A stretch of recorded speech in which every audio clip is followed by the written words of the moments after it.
Hey guys, welcome back to the channel. This is story about what if Naruto was born during the Clan Wars Part 1. Before I start, please do support for more amazing content and comments for Part 2.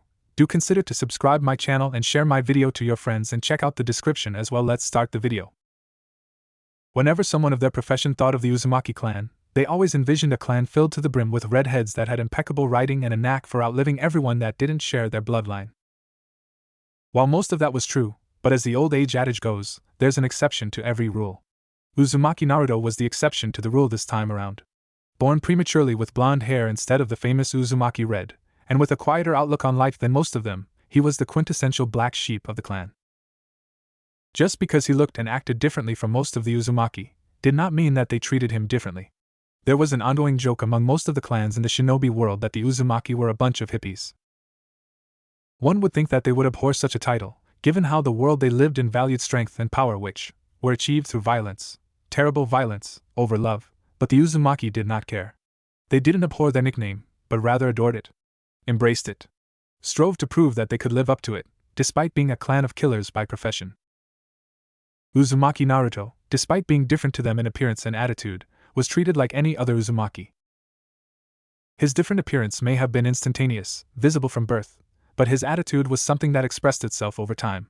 His parents started noticing it when he was just at the tender age of 4. It was during a simple trip to buy groceries at a nearby marketplace, where Naruto's mother, Kushina, a red-haired woman that exuded beauty similar to that of goddess, had taken Naruto to get acquainted with the world. They had just passed a small stand that sold toys, and she had the bright idea of getting Naruto a toy. When she had asked him which one he wanted from the plethora of toys that were on display, he replied with a simple, "that one," pointing at a blue yo-yo that was next to a blunt plastic kunai and a wood figurine. Him picking a yo-yo was normal. After all, it was a childish toy, but it was what he did with it that completely caught his mother off guard. While most children would immediately try to play with a yo-yo by doing different things with it, like biting it, throwing it into the air, or even twisting it to see if there was something hidden within it, Naruto did not. He instead looked at it while his mother paid the vendor the amount necessary to purchase the yo-yo, noticed that it had a string that had a loop at the end of it, and quickly stuck his finger in said loop. After that, he took the yo-yo and dropped it, watching in all the avid curiosity that a 4-year-old had, as the yo-yo stopped short of hitting the ground before it jumped back into the air, almost as if it was begging to return to his hand. He complied with the inanimate object's silent request and caught it. It was at this time that Kushina turned around, expecting her son to have thrown the yo-yo onto the ground in an attempt to see how it worked. She was instead greeted by a sight she had not expected. Her little boy was calmly playing with the yo-yo as it should be played with, launching it at the ground, before pulling it back into his hand. She watched him do this for about a minute, unsure of how she should process what she was seeing. She was by no means an expert at parenting. Naruto's first 12 months could attest to that, but even she knew that no 4-year-old could play with a yo-yo properly. She quickly came out of her stupor, and deciding to talk to Naruto's father about it. She quickly left the market, her son in tow, along with the yo-yo that had his undivided attention. That night, Naruto's parents discussed the possibilities of what this meant for Naruto. His father, Minato, being a civilian, did not see things the way that Kushina did. To him, this was nothing special. His son was just gifted with the yo-yo. There were plenty of children, the world over, that were gifted at something from a young age, even murder. Kushina, who was a shinobi by profession, had been trained to see past what normal people could, and to her this was a sign that her child was special. The next case of Naruto's speciality making itself known was the very next day. His mother had come to his room to wake him up, but as soon as she entered his room she witnessed something that shocked her more than what she had seen the previous day. Her son was sitting on his bed, cross-legged, and he was performing tricks she had never seen before, with the yo-yo she had bought him. He would throw it at the ceiling, before sticking out a finger from his left hand, using that finger to poke the string that held the yo-yo, which would result in the yo-yo's course being shifted to the left, before he would start spinning it anti-clockwise, in an almost hypnotizing manner. After that he stood up, on his bed, and started spinning it around his body almost as if he were dancing with it. He treated it like it was his dance partner, performing tricky dance moves that no one with just a single day's experience with a yo-yo should be able to perform. Suffice to say that when his father found out about it, he reversed his previous statement. His wife had been right all along. His son was definitely special. While the discovery of Naruto's speciality had come at a relatively young age for his parents, it took those outside of his home a slightly longer period of time to discover it. A few years to be exact. While most clans sent their children out to war at just the tender age of 6 years, the Uzumaki did not. They instead chose to only start sending their children to school at that age. Their schooling program lasted a few years, during which a child is taught how to be literate, how to think properly, and of course, seeing as how this was a world embroiled in warfare, they taught their children how to kill. Because of this, Uzumaki children had the highest first mission survival rate out of all clans in the world. Their children entered war at the age of 12, which was an age where they could properly act as shinobi. However, this came with an adverse effect of making their 12-year-olds less experienced than those of the other clans. Children that were 12 in most clans were already considered veterans, due to how they had already fought in a lot of battles and had lived to tell their tales. When Naruto entered the academy, as the Uzumaki liked to call their school, he was 6 years old. He only stayed in it for 2 years. During the first couple of weeks of his tenure in Yuzuno Kuni's academy, Naruto seemed like a completely normal child, one that they had already seen before 100 times over. He just happened to have the noticeable trait of blonde hair and a very quiet attitude, one he would discover he had garnered from his father. As the weeks turned to months, however, it became apparent that Naruto was anything but ordinary. At first, whenever he would finish a test ahead of all of his classmates or answer questions when asked, his instructors thought it was just pure coincidence. Maybe he studied beforehand. That was the general consensus. But as time went by, it soon became apparent that it was far from being luck or coincidence that he knew what was being asked. What is the most surefire way to achieve victory in battle? That was a question that had been asked by one of his instructors. He had asked the entire class of 20, intending to see how these 6-year-old children would react. He had expected answers such as being the strongest or a good strategy. Children always gave those two answers. There is none, Naruto stated, while drawing something on a piece of paper, never really looking up at his teacher. If he had, he would have seen the shocked expression the man displayed. What Naruto said had been absolutely on the money. There was no surefire way to win a battle because every battle was different. Most kids knew this by the time they graduated, not immediately after entering the academy. The instructor walked up to Naruto to see what he was doing, and upon seeing what it was that the boy was doing, he was left in a state of great shock. The instructor saw Naruto's drawing, which was a design of a yo-yo that could protrude sharp spikes while spinning. This was to be the first weapon the boy designed. After that day, the instructor spread the word amongst his colleges about Naruto's genius, and they all took notice of it soon after. Tests were administered to the boy, and he passed them all without even trying. While most Uzumaki were considered to be smarter than the average person, due to how they could master the most complex of the shinobi arts, Fuinjutsu, they were still considered to be the intellectual inferior of the Nara clan that resided within Hai no Kuni. Naruto was an Uzumaki with a Nara's brain. What do you do for fun? That was a question that had been asked by one of the children he went to school with. I study and practice, had been Naruto's answer. Naturally, word of his genius intellect spread across the entire island like wildfire, and pretty soon even kids his own age caught wind of it. They started hanging out with him more than they did before in hopes of having his genius rub off on them. Unfortunately for them, that was not how things worked. You either have it or you don't. Also unfortunate for Naruto was that the other children only did this during school hours. After school he became a complete stranger to them. He quickly learned a valuable lesson through these kids. In their world, it was either use or be used. Fast forwarding past a few more tests, which saw Naruto get bumped up to different classes in a matter of months, he soon found himself taking an IQ test that resulted in him being diagnosed with a genius-level intellect greater than any 8-year-old Nara that had ever come into existence.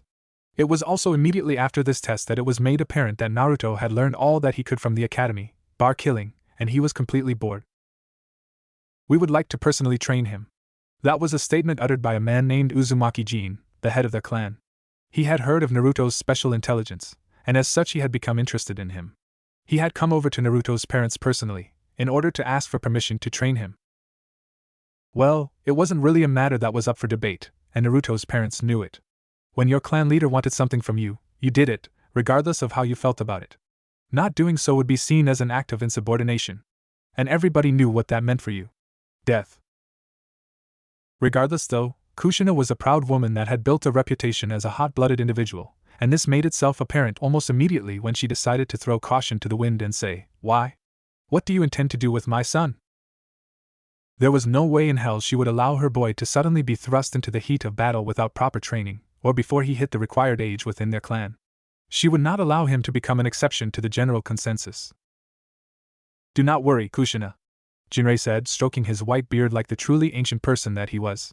He had accompanied his son, Jin, to speak with Kushina. Naruto will not leave the island before the age of 12, just like everyone else. Then why do you want to personally train my son? This time it was Minato that had asked, proving that he had a backbone despite not being a shinobi. Because we see in Naruto something that we haven't seen in anyone else for a very long time, Jinrei said cryptically. And that is? Minato asked once more, feeling his irritation rising. He didn't like how Jinrei was dancing around the issue of what they wanted with his son. Possibility, Jinrei said, beard stroking over. For now, in Naruto we see the possibility of taking our clan further than where we are. We do not want to make him a weapon, far from it. We want to make him a symbol of peace. Peace, huh? Minato said with a large frown on his face, by turning him into a force of destruction and masquerading it as peace. No, whatever else that Jin was going to say died in his throat when Minato slammed his hand onto the wooden table that they sat in. Damn you! You shinobi don't know anything about peace. You go around murdering people, not giving a damn about the innocents that get caught in the way, and you go around preaching peace. My wife murders people for a living. And now you want to make my son a murderer too? Minato's voice had risen to new heights that seemed uncontrollable. His voice was shaking as he spoke to the clan leader and his predecessor. His wife's soft, and also very warm, hand was all it took to calm him down. She simply placed it on top of his raging fist, and his anger was immediately quelled. She understood his pain, she really did. She didn't want her only child to become a murderer at a young age, but this was just the terrible, cruel reality of the world that they lived in. Just Minato began, stepping out of the chair he sat in, just make sure that he at least has one friend. Kami-sama knows he needs those. With that, the trio of Uzumaki warriors watched Minato walk out of the kitchen with his head held low, knowing very well that there was nothing he could do about his son's situation. They were all sure that he wished that he was different. Not stupid, but significantly less intellectual than he was right now. That way, they would never have had to deal with the bullshit that they were dealt with right now. The Uzumaki leader and his father left not longer after, already making preparations to have Naruto move in with them. He would train with the head family during the week, but be able to visit his family during the weekend. It was a stipulation that Kushina had set, one that they had no problem maintaining. To them, mainly Jin, Naruto was someone that was worth any ridiculous stipulation. Chapter 1: A Genius is Born. Soft blades of grass were unexpectedly fattened when a blonde-haired boy walked over them. An 8-year-old Naruto was currently walking towards a large house. One which, for the last 2 centuries, has housed the main family of the Uzumaki clan. The house was majestic, looking like a very traditional castle, with an air of pure authority to it. Just looking at it, one knew that they were stepping on important grounds.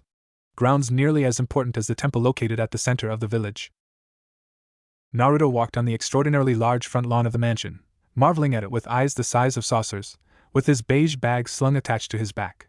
Upon stepping onto the patio of the massive mansion, Naruto felt his muscles suddenly locking in place, his nerves not really being able to transmit the message his brain was trying to convey to his limbs. Move. It was a simple command, one which his body just couldn't catch up to. It was as if someone had turned his body into that of a puppet. The more he commanded his body to move, the more it seemed to disobey him. In fact, it almost seemed as if it was giving him the middle finger and going the extra mile in disobedience by disposing of his chakra. Wait. The body doesn't just disobey you and start releasing chakra unless if there's been a jutsu cast on you, Naruto thought. If one were to take a peek into his shiny blue orbs that he had inherited from his father, they would see that he was panicking. A lot. Calm down, he silently told himself. Think. Focus on where the chakra is being siphoned off to, so that you can stop it. He slowed his breathing down, calming himself so that he could think. Upon doing so, he was able to immediately notice that his chakra was due south. His eyes were the only thing that could move, and he had to concentrate really hard on looking down. Naruto noticed a ceiling matrix that was large enough to encompass the entire patio. At least, according to his peripheral vision, because it went on beyond it on either side. How do I get rid of that? Only his eyes could move. And that wasn't good. From all of the knowledge he had obtained so far with regards to Fuinjutsu, and how to dispose of it if you are ever trapped in one, you needed to at least have some mobility. He had none. That was not good. You know, a gravely, masculine voice said from the sidelines, drawing Naruto's eyes to it. Every jutsu has a weakness. Naruto looked at the man, and he saw an old man that had a white beard that reached just below his clavicle. He had white hair that was tied into a ponytail, and he was decked in a gray outfit under a dull red armor. The man looked at Naruto, and the look that was directed at the blonde-haired boy indicated that the old man was expecting him to break the seal. Naruto's eyes shifted away from the old man and looked at the mansion's paper doors. Looking to do exactly what the old man was quietly suggesting, Naruto focused on his chakra. He felt the torrent that ran in between his bones and veins that represented his chakra flow in one direction, south. Knowing that he had a tough task ahead of him, he started trying to change its flow. It wasn't easy, but after a minute of pure concentration, Naruto slowly started to feel his chakra change direction, heading southeast before it went east completely. After that, he shifted it west, before taking it up north, focusing the flow to his brain. Then he stopped focusing on his chakra flowing in a controlled manner, and started making it flow in all directions in a very undignified manner. It sauntered all over his chakra coils, making them burn up slightly, and drawing a sweat from him. This exercise was exhausting him, as the more he did it, the faster the seal attached to his feet worked. He felt his heartbeat increase, drawing a hyperventilated breath of air out of his lungs. When will this dash? And then his legs moved forward. And then he shot forward like a bullet, one traveling at a very slow speed of less than 10 kilometers an hour, and he shot through the paper screen of the Uzumaki clan's main house. Ha ha ha ha! Naruto inwardly groaned while he slowly picked himself off the ground, pushing a thin sheet with wood attached to it off of him, which clattered on the ground when it struck the wooden floorboards of the house, before he slowly exited the hole he had just made. Looking at the old man that was laughing at his expense, Naruto looked really annoyed. I'm glad that my misery is amusing to you, Naruto said bitterly. Ha ha ha ha! Oh, it was very amusing actually. And also quite insightful, the elderly Uzumaki said. Oh? Naruto asked, crossing his arms in the process. How so? You have very good control of your chakra. The old man began, drawing a raised eyebrow out of Naruto. What you were trapped in is a mass-scale paralysis seal. It actually surrounds the entire house. And the only way to get out of one is with properly controlled chakra fluctuations that go against the seal. Ah. That was what Naruto experienced at that moment. It immediately made sense to him as to why it was there. I'm guessing that it's meant to keep intruders at bay? Naruto let his thoughts be known. Yes, it is. Quite perceptive for someone your age, the old man said. My father always said that one should always hope for the best, but prepare for the worst, Naruto said in a sagely manner, completely unfitting of an 8-year-old. Ah, I see. Going by what you said, then that means that you know who I am. Hi. You're Jinrei-sama. The old man, Jinrei, nodded his head at the boy, before he slowly started stroking his beard. He liked the boy. Honestly, he did. He had a good head on his shoulders. He seemed respectable, and judging by how he reacted throughout the whole ordeal involving the paralysis seal, a very calm individual. Do you want to know what I know about you? Jinrei said to the boy. There's no point in saying no, even though a part of me wants to. So I will just say yes. Naruto answered rather cheekily, showing his immaturity. He can see through the way words are used. A good head for politics. Your name is Naruto. You like ramen, you hate vegetables. You also happen to be a very smart kid, graduating early from our academy. You reportedly have chakra reserves equal to those of a seasoned shinobi who's 15, while also having immaculate control over it, Jinrei said, pausing to swallow some spittle. Don't all Uzumaki have large pools of chakra? Naruto asked. As far as he knew, he was nothing special when it came to chakra quantity. True, we do have large chakra pools. But the comparison was made with a 15-year-old Uzumaki in mind, not someone from another clan, Jinrei said, drawing a shocked look from the boy. How do you know this? I didn't know that it was possible to measure one's chakra quantity, Naruto said quickly, unfurling his arms and walking away from the hole he made. The old man did not say much. He instead pointed down, causing the boy he was with to look where he was pointing.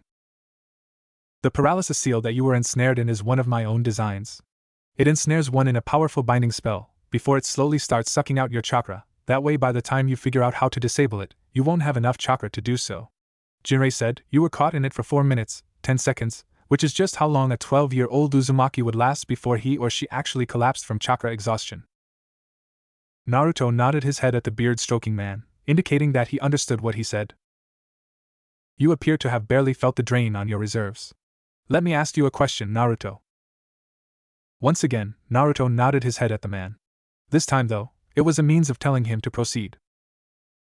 Do you know why our clan sends children out to battle only after they have reached the age of 12? Jinrei asked. No. Naruto shook his head. I only know that you do it so that we, as the children of the clan, can have normal childhoods free of violence. But I'm guessing that is not the true reason why. Jinrei stopped his beard stroking for a moment, mesmerized by the fact that the boy seemed intelligent enough to guess that the reason that they always dished out in their public service announcements, with regards to early graduation, was really just a farce. He didn't know how, but he could see through the thinly veiled lie the clan had constructed. Very perceptive indeed. You're right. The real reason, which I'm not supposed to be telling you due to you being underage, but I will do so anyway because you seem like someone that won't go around spouting what I'm going to say to the general public, is that a shinobi's chakra grows exponentially when they hit puberty. So that means that you can get taught things, more advanced techniques, as you grow older. Which also means that that is when you have the biggest growth spurt as a shinobi. If you don't take advantage of it then it will definitely go to waste. Jinrei said, stroking his beard once more while looking at the hole Naruto made. Naruto, meanwhile, had one simple, yet very confusing question rolling around in his head. What's puberty? Suffice to say that Jinrei wished he had not told Naruto one of the clan's secrets. A very awkward few minutes later. Naruto, after being told what he would be going through in a few years' time, minus the explicit details about coitus, now found himself in the Uzumaki clan's main house's lounge. He was told by Jinrei to wait there, and he did. Jinrei, despite exuding an air of authority, seemed like he was a fun-loving person. Naruto came to this conclusion after they had used the hole he had made in the screen as an entrance into the house. When Naruto had asked him why they hadn't used the normal entrance, he replied with a simple, "What's wrong with the door that you just made?" So yes, judging by those words, the old man seemed like a bit of a rebel, which honestly wasn't what Naruto had expected when he got to know the elder Uzumaki a bit.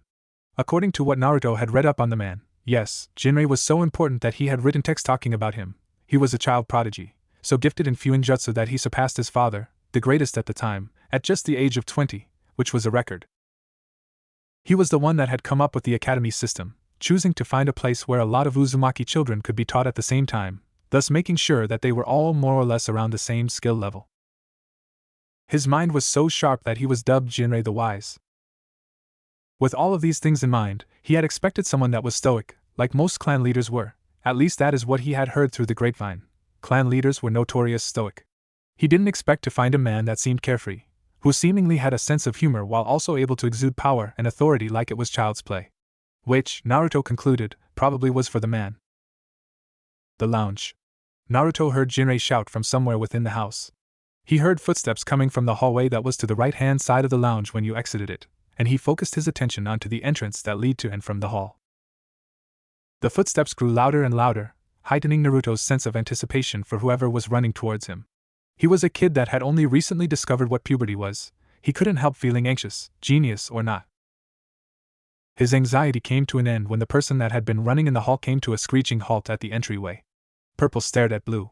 Red buns were parallel with gold and yellow spikes. Tan skin contorted to match its pale counterpart. And then there was a smile. A megawatt smile that showed of a set of pearly whites. "You're Naruto, right?" the girl said to him. "Yeah," Naruto said, drawing out his response as if he was not really being sure that was his name.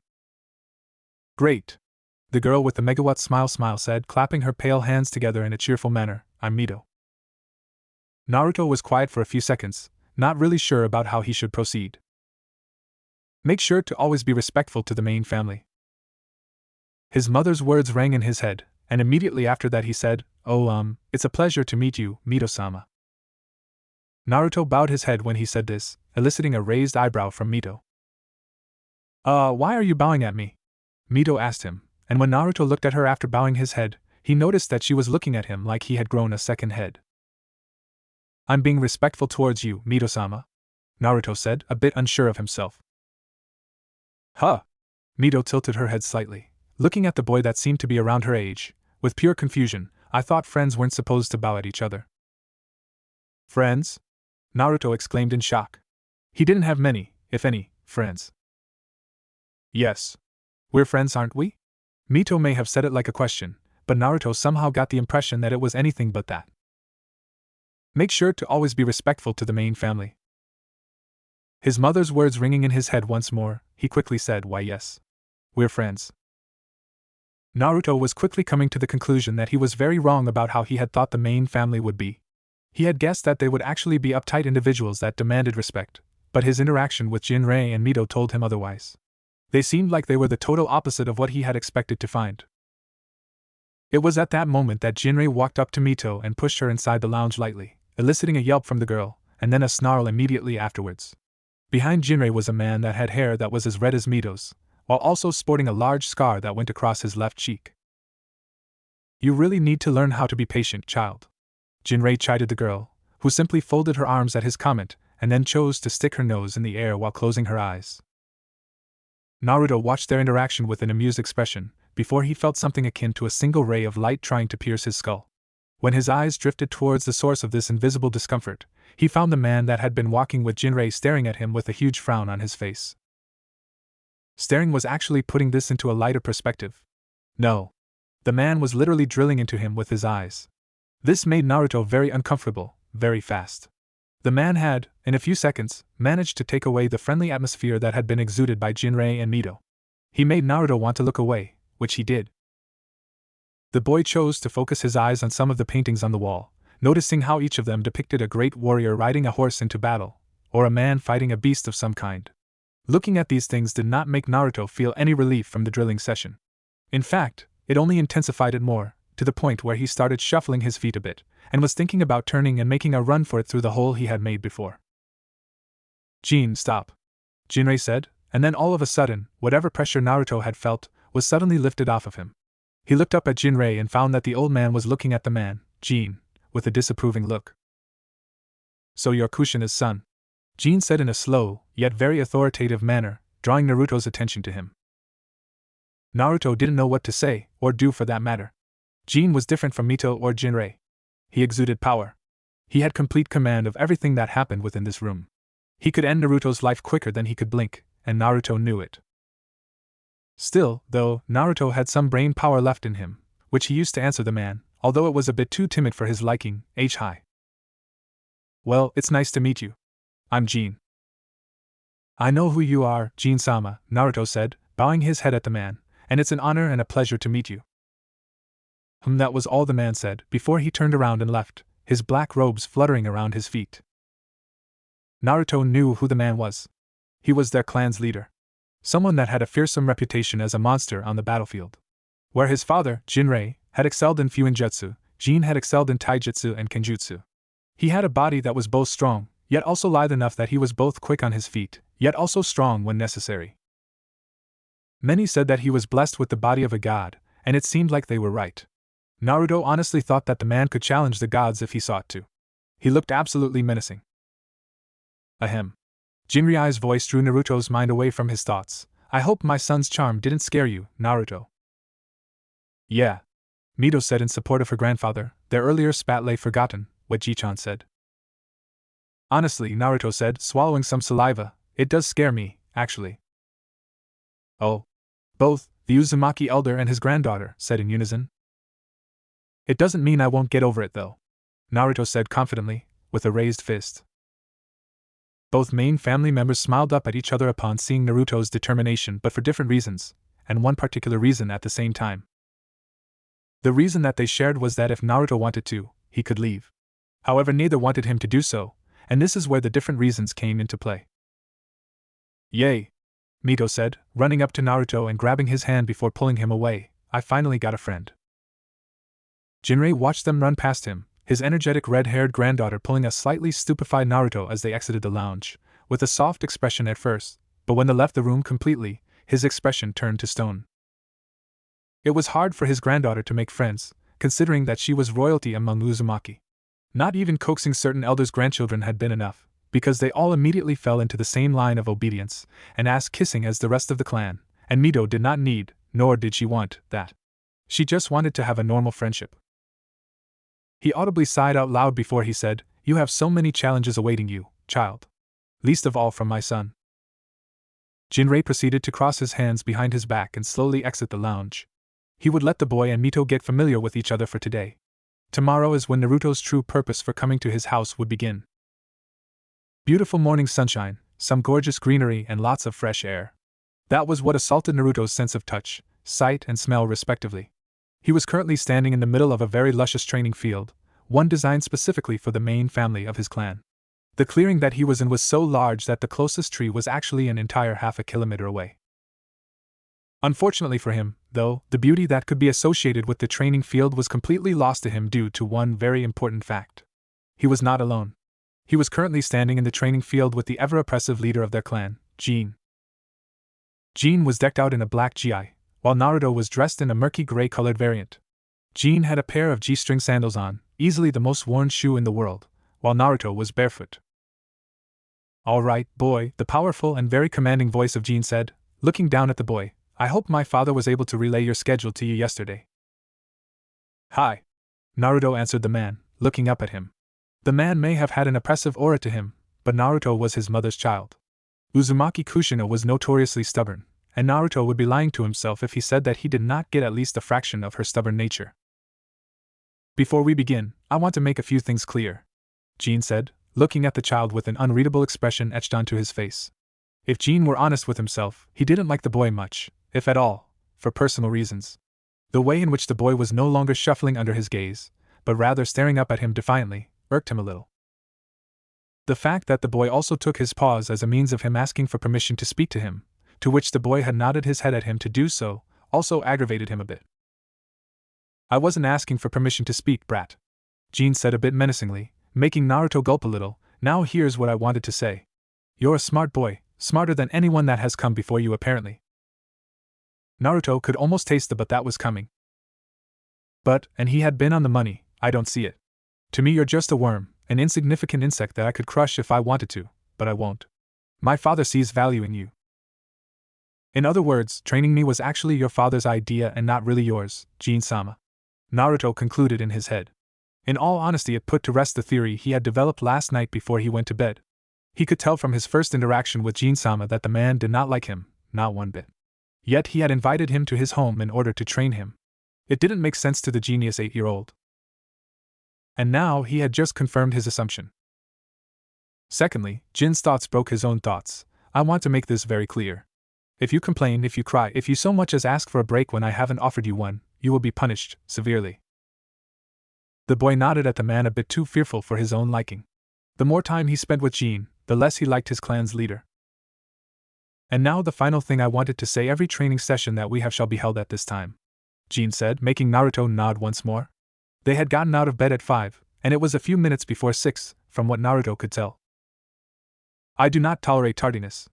Good thing Naruto's father was such an early riser, because he had pretty much instilled the same sense of hard work into his son, unlike Kushina, who was a heavy sleeper. Naruto nodded once more, showing his leader and teacher just how much he understood what he had said. "Good.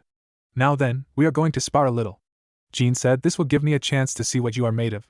Today, we will only focus on taijutsu. Tomorrow is kenjutsu. And we will alternate it between the two every second day. Am I understood?"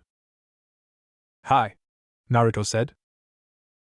Naruto found himself flying through the air and landing on his back a few feet away from the man thanks to a shove that was initiated by the leader of the Uzumaki clan, who spoke immediately after Naruto hit the ground. "Hi, sensei." Naruto stood up and dusted himself off a little, before he looked at his teacher and said, "Hi, sensei." "Good," the man said. "Now come at me with the intent to kill. Anything else would be but a waste of my time, and yours." Naruto's sharp little mind was able to piece together why the man wanted him to attack him in such a manner. There was no way an 8-year-old was ever going to be able to take on a clan leader, so even if he did want to kill him, Naruto was but a speck of dirt when compared to his leader. With this in mind, the blonde obliged to his teacher's instruction. 3.5 hours later, Uzumaki main house. Tired. Absolutely goddamn tired. That was how Naruto felt after a 3-hour workout session with Jin. The man had proceeded to curb stomp him into the ground in their spar, showcasing the difference between a man and a boy, a leader and a soldier. The kimono top that once hung nicely to Naruto's body was now slumped over onto the right, meaning that the right shoulder was exposed to the air. His pants were much better, since they were held up by a piece of cloth tied around his waist tightly. As Naruto continued his procession in the house of their esteemed, an asshole, a conclusion Naruto reached very quickly. Leader, Naruto passed 2 women that he had not seen the previous day, and they were decked in white. Huh? Naruto thought for a second, watching them talk amongst themselves while they carried some folded clothes and another carried a broom and a bucket of water that was half full. Must be the servants, Naruto concluded. He hadn't seen them yesterday, but then considering that he had arrived late in the afternoon the previous day, then that meant that the servants either left early or they didn't work every day. Upon passing them, however, he soon forgot about them and his mind decided to remind of his fatigue. Jin was a monster when it came to taijutsu, that much had been obvious to Naruto. His teachers in the academy didn't hold a candle to the man. Naruto, by the time he graduated, could land a few hits on his instructors, when they were actually serious. Jin, on the other, was leaps and bounds ahead of him in this shinobi discipline. The wood creaked tiredly from under his feet, which were sore from all of the sprinting he had done this morning. He silently mused to himself, remembering the training he had just been put through, for the next several minutes, never really taking heed to where he was headed. After all, he had memorized the map of the house last night. Naruto was brought back to reality when he suddenly found himself in front of a paper door that led into a room that he was told he would meet Jinrei in. Taking a deep breath to compose himself, Naruto slid the screen to the side, allowing him entrance into the room. Upon entering the room, Naruto was greeted by the sight of Jinrei kneeling on the wooden floor of the large and very empty room, dressed in a green kimono top and a black pair of pants. Kneeling a few feet in front of Jinrei was a small bundle of white clothes and red hair that Naruto was able to immediately associate with the girl that had practically strong-armed him into being her friend. Okay, not really strong-armed, but he did not have much of a choice. As soon as he entered the room, he was immediately assaulted by Mito's smaller frame. She crashed into him, wrapping her hands around him and holding onto him for dear life as if he would disappear if she let go. Ack Mito lungs. Naruto managed to rasp out as he lightly tapped her on her shoulder. Oh, sorry, Mito said sheepishly, immediately letting go of him and taking a step back. She had an innocently apologetic look on her face as she scratched her chin a little bit while saying, I'm sorry, it's just that I thought that you weren't coming. I told you he was, child. An irate-looking Jinrei said from the sidelines. Nobody asked for your input, Ji-chan. Mito shot over her shoulder at her grandfather, leaving him a bit stupefied. Mito, Naruto began, placing a hand on the girl's shoulder, drawing her attention away from her grandfather. What on earth would make you think that I wouldn't make it? Mito looked down, trying to hide the blush she sported from Naruto, and said, I know how Otosama can be a bit too much. Naruto simply raised an eyebrow at her answer, huh? She feared that her father would have broken your spirit after just one day, Jinrei said from the sidelines. And why on earth would you think that could happen? Naruto questioned both the old man and the girl. Because you are not the first student to walk through these doors, Jinrei answered, his wrinkled finger pointing at the screen Naruto had just entered through. What? Naruto was perplexed by what the old man said. A few years ago, Mito said softly, choosing to look at her feet rather than the blonde she was speaking to, Ken and Ai-san left. Ni-san? Naruto felt the words roll out of his mouth before he could stop them. Of course he knew what she meant when she said the word Ai-san. Hi, Mito said, still choosing to look down at her feet. His reason for leaving was that he was tired of father always bullying him whenever they trained together. Naruto could see the solemn expressions that both grandfather and granddaughter shared. Whoever this Ken person had been, he had been a fundamental part of their lives until the day he left. Mito, who had been trying very hard to hold back the tears at the memory of her brother, suddenly felt something warm touch her chin. When said warm thing had forced her to look up, she noticed that it was Naruto's hand. She also noticed that the blonde was looking at her with a confident smile on his face. Hey, he said softly, using his thumb to caress her cheek in slow circles, trying to calm her down the same way that his mother used to when he was younger. Mito instinctively leaned her head into the soft ministrations of her friend, which also caused her eyes to become half-lidded. I'm not going anywhere, all right. Mito didn't know how, but she felt the honesty that was in his words in her heart. She could see it in his eyes. He was being completely honest, and she liked it. Oh, and the soft touches too. They made her feel something unexplainable. Nice, but unexplainable. Your father's training may be tough, but I am tougher, Naruto said confidently, his smile broadening ever so slightly. I won't be going anywhere until I am done with it. Okay? She nodded her head at him. Good. Now don't cry, Naruto said cheekily. Mito slapped his hand away and said I wasn't crying. Yes, you were. No, I wasn't. Yes, you were. I said no. Yes. No! No! Yes. And then Mito realized her mistake. Judging from the smirk that Naruto gave her, though, it was too late. Got you, was all he said before moving his way past her, looking to get his lesson with the softly snickering Jinrei started. Well done, Naruto, Jinrei said, behind the still and shocked Mito. What did I do? Naruto asked innocently. You did something I've never been able to do. You shut my granddaughter up, Jinrei said. That, unfortunately, had been the last thing either of them got to say. Mito, with her budding feminine fury, reared her head at them like an animal that had just turned on its master, and shouted her lungs off, You shut up, you stupid geezer. She then set her sights on Naruto and pointed her index finger at him, and you. That is the last time I will ever worry about you, okay? Good. She then plopped herself onto the ground unceremoniously, and folded her arms while also emitting an audible huff and looking away from them both. Both males looked at each other in shock, then at Mito, before looking at each other again, before they simply shrugged their shoulders in unison. Naruto, sit down. Jinrei ordered him a few seconds after their joint shoulder shrug. Naruto did as requested by the old man. Well, I had originally intended for you and Mito to begin at the same time, Jinrei said before he looked at his very annoyed granddaughter with a mischievous look in his eyes, but then I guess she's just going to have to settle with being behind you. I mean, she is a year younger than you, right, Naruto? Naruto could clearly see what the old man was trying to do. The elderly Uzumaki was trying to make Mito jealous. It seemed to be working if Mito's facial expression was anything to go by. She went from being annoyed and in ignore mode to being shocked and afraid. Afraid of being left behind by her friend. Naruto knew that he had to choose his next words carefully, for they could be detrimental to his forced friendship with the Uzumaki heiress. You know, I think it would be best if we waited for her, Naruto said, eyes darting back and forth between grandfather and granddaughter. He saw Jinrei look at him a bit skeptically for some odd reason, while the corner of Mito's lips curved upwards slightly, signaling that she was pleased by what he had said, and that her ignore mode was over.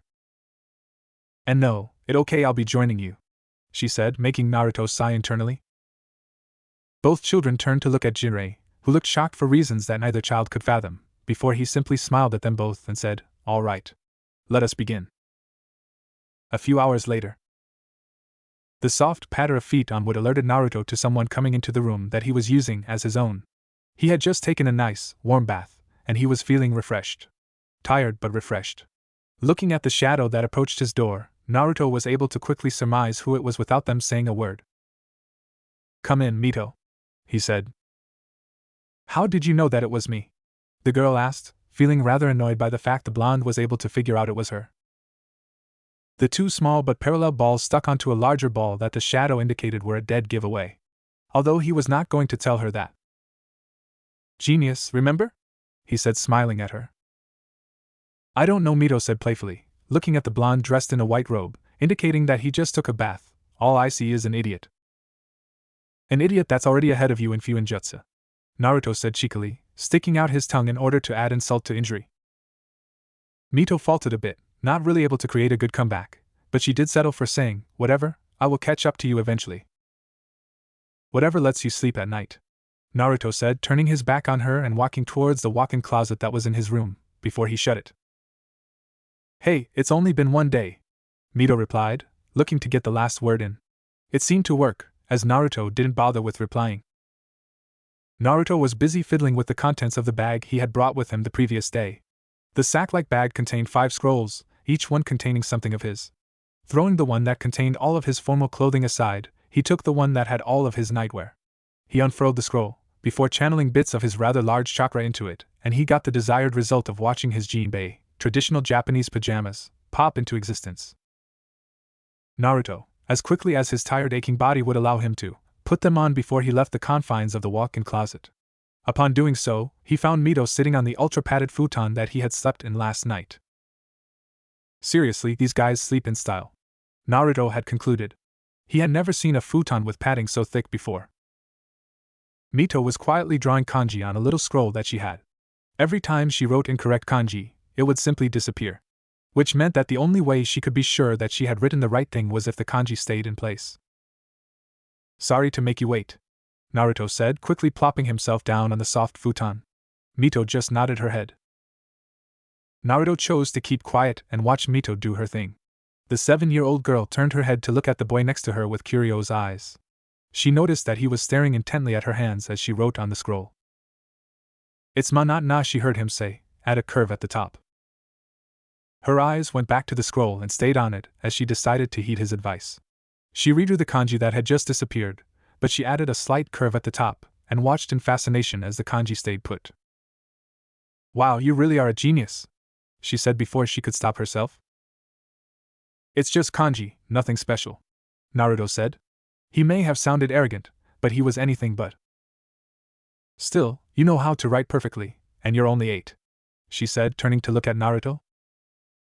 "So?" he said in genuine curiosity. He wanted to know what was so special about him being able to write at the age of 8. Oniai-chan was only able to perfectly write at the age of 10.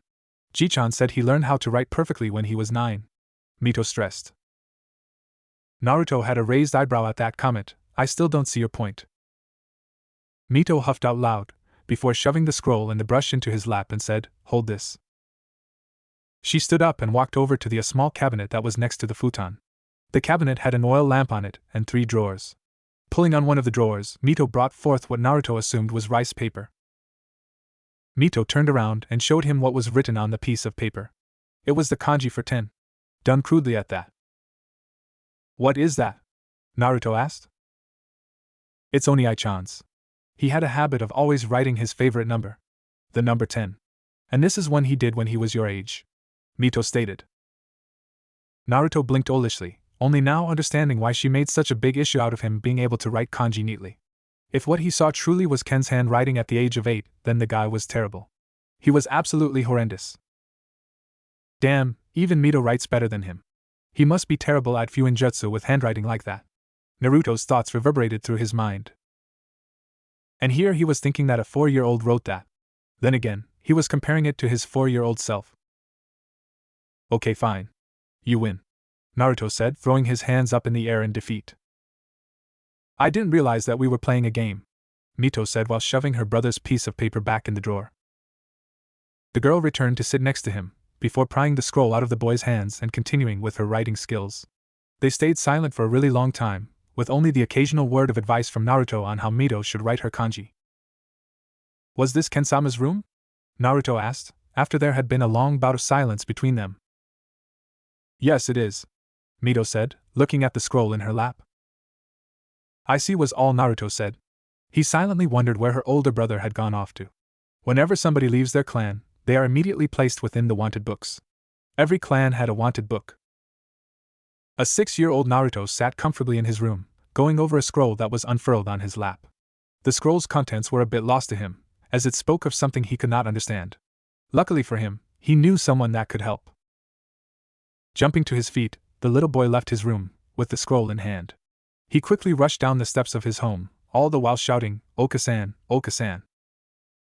"What is it, Tabeo?" Uzumaki Kushina's slightly annoyed voice rang from the kitchen.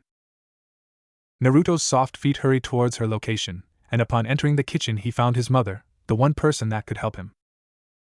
"Oka-san, I need your help with something," Naruto softly asked his mother. "What is it?" Kushina said while wiping her hands dry using a dishcloth. "It's an assignment from school." Naruto handed his mother the scroll. Kushina looked at the scroll's contents, picking out the question that Naruto needed help with. Clans have been known to work together over the years, even rival clans. What is the name of the special condition that has to be met when they do so? Kushina read the question out loud, before a smile graced her soft pink lips as she said, "Well, that's easy. It's during a wanted case." "Wanted case?" Naruto asked, all of his innocence coming to the forefront. "Yes, wanted case," Kushina said, handing the scroll back to her son.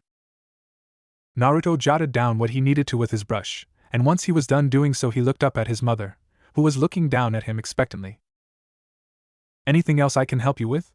Kushina asked. "Not really. But I just wanted to know what is a wanted case." "Oh, take a seat. It's a bit of a long explanation." Naruto heeded his mom's advice and sat down on the floor around the table he had just used to write his answer on a few moments ago. "Okay," Kushina said, exhaling a bit, feeling herself go into teacher mode. "A wanted case is one that involves the wanted books. You know what those are, right?" A shake of the head was the only answer she was given, prompting Kushina to sigh out loud while before adding, "What do they teach you guys nowadays?" Mathematics, fuinjutsu, ninjutsu, taijutsu, genjutsu, literature." It was a rhetorical question, son. Kushina's face sported a warm smile as she leaned forward and ruffled her son's hair a little bit. Honestly, despite all of his intelligence, he was still only 6 years old. Naruto just calmly let his mother ruffle his, already unruly, hair. Trying to fight of his mother would only lead to further embarrassment. Besides, he secretly enjoyed it.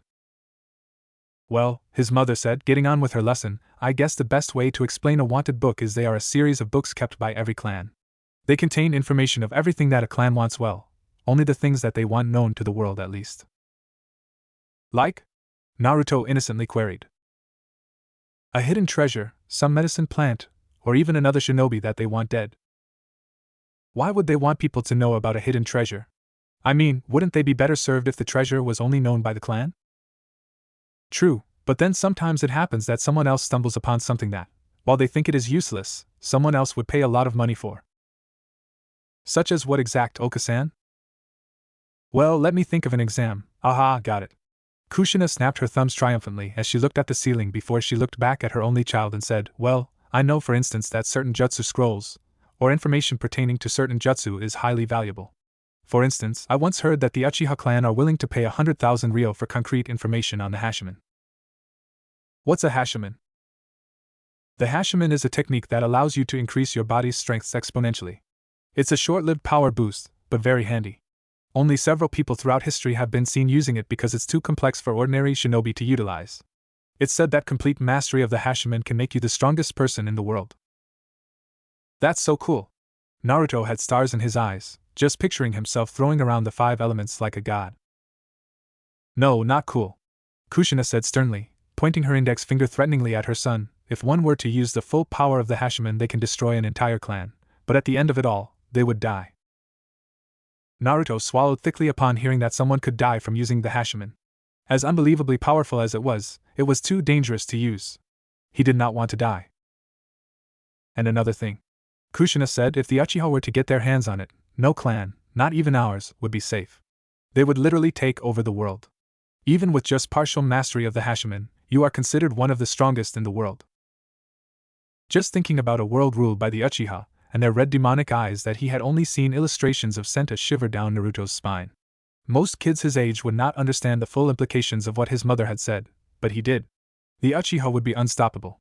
An entire clan of Hashimen utilizing dojutsu wielders, too scary. "Okay," Naruto concluded, "not cool." "Not one bit." There was a few moments of silence between mother and son, before Naruto asked another question. "I understand the treasure part now. The medicine part is self-explanatory, but what about the shinobi part? Why would clans advertise who they wanted dead?" Kushina took on a thinking pose as she thought of the best possible way to explain things to her son. She entertained the idea of using herself as an example, before she shut it down for something a bit more progressive. "Imagine this, you're a very strong shinobi and you get into a skirmish with Wait. Which clan do you detest the most?" Naruto thought about what his mother was asking him for a second, before the answer formulated in his mind, "None." "Really?" Kushina asked with a raised eyebrow. "Yep. None," her son replied. "Huh, well, I'll be. They used to teach us to hate the Uchiha because they were the natural enemy of the Senju, but now it seems as if they don't do that anymore." Kushina thought out loud, before she quickly said, "Anyway, for the purpose of this conversation, let's use another example then." Kushina took a thinking pose once again, trying to see what she could draw upon from her many years of service to her clan. Eventually finding what she was looking for, the Uzumaki Kunoichi said there had been a case a few years ago where a man that was part of the Kagaya clan of Mizu no Kuni had decided to cut all ties with his clan and he left them. He was someone that had killed a lot of people, and when the vapor specialists, the Terumi, had found out, they contacted the Kagaya and decided to eliminate him together. Naruto scratched his head in such a cute manner that it made Kushina want to squeal in delight. It honestly reminded her of an animal cub scratching its ear. Why? Why what? Why did the Terumi clan get involved in a matter that was clearly not theirs to concern themselves with? Kushina smiled at her son's quick thinking, because the man had apparently killed more than 15 Terumi clan members before he defected from the Kagaya. The Kagaya wanted him dead because they wanted him to serve as an example of why you should never betray them, family or not. I see, Naruto said, finally understanding what his mom was saying. What happened to the man? Well, the information about his defection was placed in the Red Book. When your name enters into the wanted books, you become public enemy number whatever. Only your strength and your pursuer's determination to exterminate you determines how high you are placed. To the Kaguya and the Terumi, he was public enemy number 1. I'm guessing that they found him and tortured to death? And what gave you that gruesome impression? Shinobi torture and kill, it's the world we live in. I guess so. Kushina looked at her son with adoration. She could see his small, yet very brilliant mind trying to sort through everything he had been told. She loved her son, oh so very much. His cute chubby cheeks just made her want to hold him and squeeze him like a teddy bear. She was cut off from her musings when she smelled something burn. Holy shit, the food. Kushina did not realize that she had just cursed in front of her son, and he had picked it up. He did not say anything, however. He simply chose to slip away from the kitchen while his mother fretted over the burning meal. Hey, is your brother in one of the wanted books? Naruto asked innocently, but he soon regretted it because of the way Mito reacted. Her whole body turned stiff as a wall, but she quickly shook her head immediately afterwards. Oh, was Naruto's reply. Sorry. Mito didn't say anything, she just slowly stood up and then she sauntered to the door. She pushed the screen aside, before she stepped out of her older brother's room. Good night, she said a bit too quietly for Naruto's liking, before she shut the screen without even looking at him. Naruto was left all alone in his room to think about what had just happened. Naruto was not much for swearing, in fact he abhorred it. Yet at the same time he felt like doing so at that particular moment. So he had chosen the least vulgar word that he knew of. Shit. He had screwed up with that last question. Elsewhere. When an ant looks at the world, it sees everything as gigantic. Something that humans deem small and insignificant could mean something else to an ant, usually certain doom. If one were to look at the world from an ant's point of view, then the stamp that Jean was using in order to officiate the document in front of him would seem really large. The almost inaudible thud of the stamp being slammed onto the piece of parchment would seem like an earthquake. One relatively short-lived earthquake. Jean, Jinryai's voice caused the paper stamping to cease for the time being as Jean looked up from his paper and noticed his father's silhouette at the paper door. I'm coming in. That was all the warning he was going to get as his father sauntered into the office of the Uzumaki clan head. Sit, father, was all Jean said to the man. Jinryai's face showed his displeasure at his son's treatment of him. Please, as if I needed your permission to do that, especially in an office I have occupied for more than half a century. Jean never looked up at his father, as he furiously worked away at the papers that were in front of him. Be that as it may, it's my office now, and if I wished it, I could have you removed from it. Jin's incessant working made him miss his father's frown. Jinrei did not know why, but he should have been used to this now. His son was as rude to him as he was towards everyone within the clan, with a select few here and there. Quickly schooling his features into a neutral expression, the old man said, I wanted to discuss Naruto's first day in training. What's there to discuss? Jean said, still not bothering with looking up. It's only been 1 day. The former leader of the Uzumaki clan reached up and started his customary beard stroking. Yes, and in that 1 day the boy looks like he was put in an abattoir. There was nothing said on Jin's part. He instead focused on the papers that were in front of him. This continued for a few seconds before he felt his father's intense gaze on him, prompting him to look up from his work and see his father's furious gaze matching his own cold, uncaring one. Huh, what? Jin's tone matched his facial expression. What did you do to the boy? His father's rage could be felt through the question. Jin watched the blonde Uzumaki boy move about. He was quick on his feet, he would give him that, but his attacks left a lot to be desired. They lacked any real power that he, at the same age, had long since obtained. Parrying another strike to the head, before delivering a palm thrust to the boy's chest, Jin watched in impassiveness as Naruto picked himself off the ground. The boy's outfit had grass stains on it from all of the times he had fallen flat on his back. Stop, he told the boy in a calm manner, befitting an individual such as him, to which the boy complied with. I have seen enough, he told the boy, and I have to say that I am disappointed. Genius of the Uzumaki, my foot. Naruto was pretty sure that he wasn't supposed to hear that last part, but he didn't care. Unlike most people, he didn't live for the sole purpose of getting his clan head's recognition. He didn't really care what Jin thought of him, and he had a feeling that Jin knew so.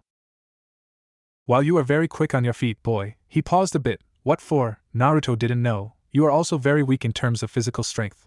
So here is what I am going to do. I am going to have to work with you on increasing your upper body strength while also keeping you light on your feet. The boy was fast, exceptionally so, for an 8-year-old. Once again, Naruto nodded in understanding. We'll begin that now. Quicker than Naruto could follow, Jin shoved his hand into the ground and withdrew a chunk of it, holding it up for the world to see. You will take this, he threw the large rock at Naruto, who caught it with a loud huff, and you will run around the edge of the clearing at full sprint.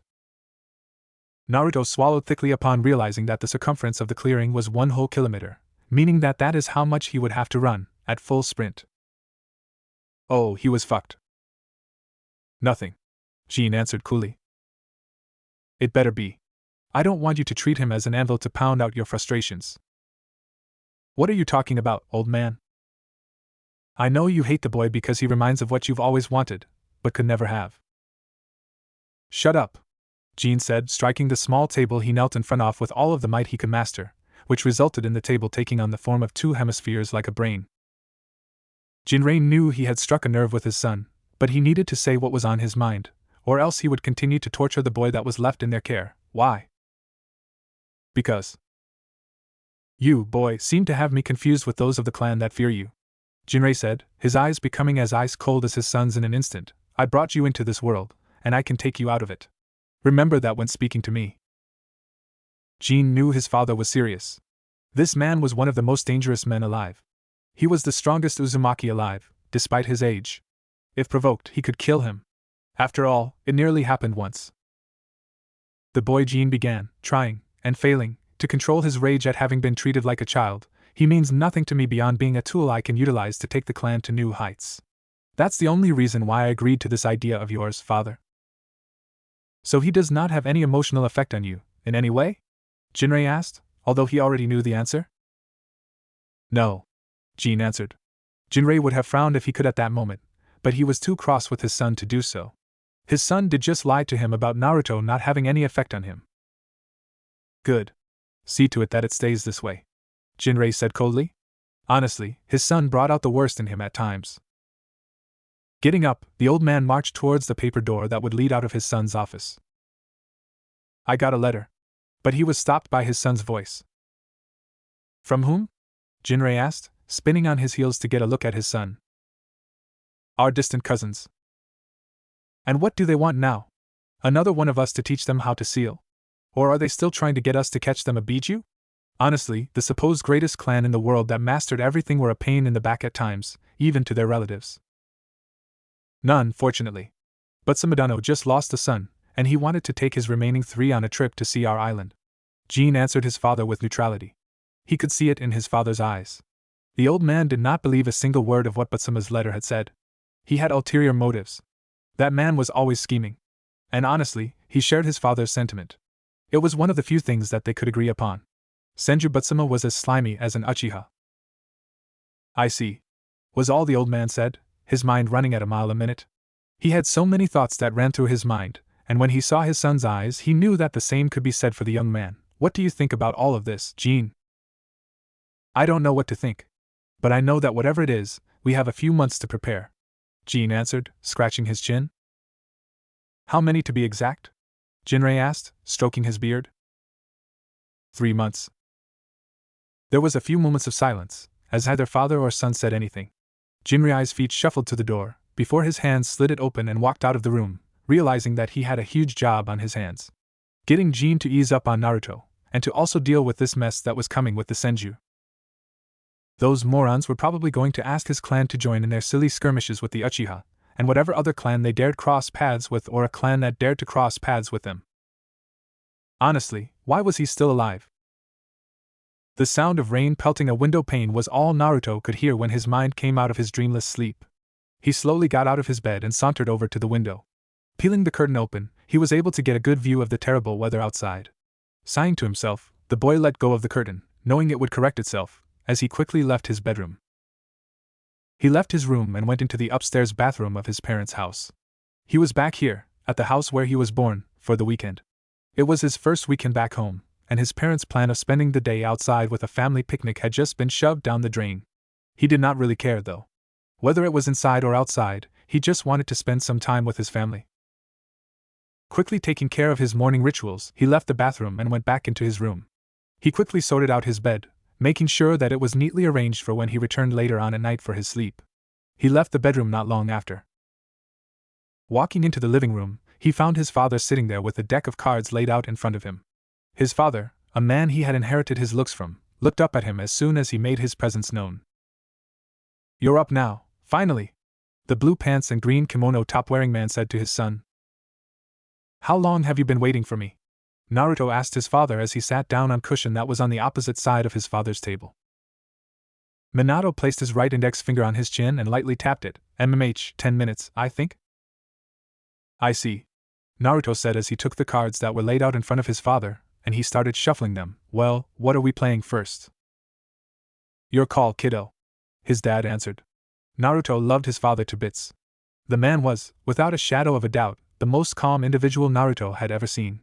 Naruto sometimes entertained the fantasy that his father would have made for a truly frightening shinobi had he been introduced to the art from an early age instead of being a carpenter. "All right."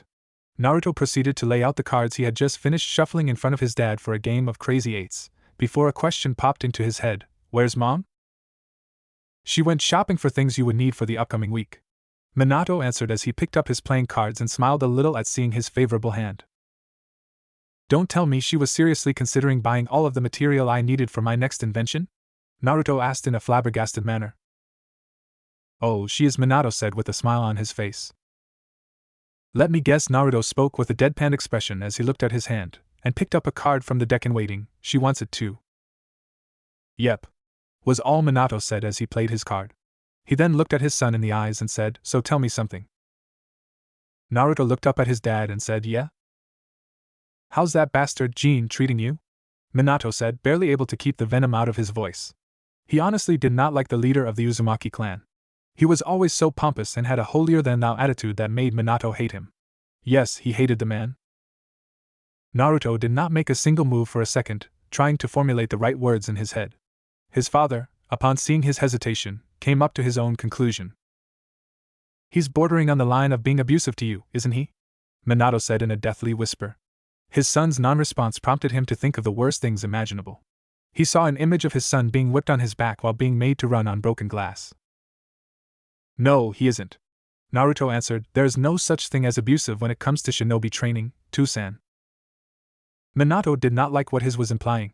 Has that bastard not only abused his son, but also brainwashed him into believing that a thing such as abuse did not exist? This was one of the main reasons why he hated almost everything related to being a shinobi. His eyes had a cold edge to them that Naruto rarely saw whenever he spoke with his father, as the man spoke in a very quiet tone. "What do you mean?" "Exactly that, Tusan," Naruto answered a bit fearfully, his father's tone not sitting well with him. "Shinobi, in order to achieve perfection, put their lives on the line, even when they train." "But that's wrong," Minato said almost instantly, his cold edge gone, and now replaced by a warm glow of concern. "People shouldn't risk their lives that much that they're convinced that abusing their own bodies is the only way forward for them in terms of being a shinobi. And besides, there is no such thing as perfection." Naruto, upon seeing this, realized exactly why his father was not a shinobi and why the man might not really have been cut out for it, even with his overly calm nature. He was just too damn soft. He may have been young, but he could tell that his father had a bit of a naive view of the world. "Tell that to those that don't know it," Naruto said, continuing with his turn. He always knew that there was no such thing as perfection. He never truly aimed for it. Only idiots did that. "Look at that, even my 8-year-old son knows that there's no such thing as perfection," Minato said animatedly. His son also happened to be a genius among geniuses, but that was beside the point. "But there is near perfection," Naruto said bluntly as he watched his father play. Minato froze for a second at what his son said. Once again, his son said something he did not like one bit. It meant that his son was willing to put his life on the line as well, like every other shinobi out there. Before he could voice his concerns, however, their front door slid open, and in walked in the lady of the house. "Boys, I'm home," Kushina said as she made her way towards her two favorite people in the entire world. "Hey, Kaa-chan," Naruto said as he watched his mother walk into the living room barefoot. Her shoes, Naruto guessed, were probably left outside due to the rain. The bottom part of her dress was damp from the rain. Her umbrella could not thoroughly protect her from the water that came from the heavens. Kushina walked all the way up to Naruto first, since he was the closest, and she bent down and hugged him with one arm, before she kissed the top of his head. So, how are my favorite people doing on this very, very annoyingly wet day? Minato smiled at his wife as she came up to him and kissed him on the lips, getting Naruto to elicit an EW. Before he said, "A lot better than you, that's for certain." Oh. Minato was hit by a punch on his left shoulder as Kushina sat beside him. What was that for? What do you think it was for, you sissy? Kushina said, closing her eyes and sticking her tongue out at her husband. Minato quickly reached out and grabbed hold of her tongue with his thumb and index finger and lightly tugged it. Ha ha ha ha ha! Naruto was laughing out loud from the sidelines, watching the heartwarming interaction between his parents. Mean though, let go os my thing? Kushina asked nicely. Nope. Minato said sweetly as well, all the while looking at his wife with a matching smile on his face. Not until you apologize. Let it be known, universe, that I asked him politely first. Kushina mentally intoned, before she quickly reached out and did something that made Minato scream like a little girl. Yee, Minato said as he instantly let go of his wife's tongue and tried to pry off her vice grip-like hand from his family jewels. Apologize for what, sweetie? Now it was Kushina's turn to speak with a sweet smile on her face. No, nothing, Minato said as he tried to back away from his wife in order to lessen her grip on his nether region. He was feeling a lot of pain at the moment, and he would be willing to do anything to make it end. Now let me ask you this, Kushina said, sickly sweet smile still plastered on her face. Who's a sissy? I am. Minato's voice was almost inaudible as he squeaked out his answer. Good, Kushina said, as she let go of his family jewels, and don't you forget it. Kushina stood up and walked up to her son, who was looking at his father cradling his private part, while rolling on the floor very slowly, tears streaming down his face, with a very horrified expression etched onto his face.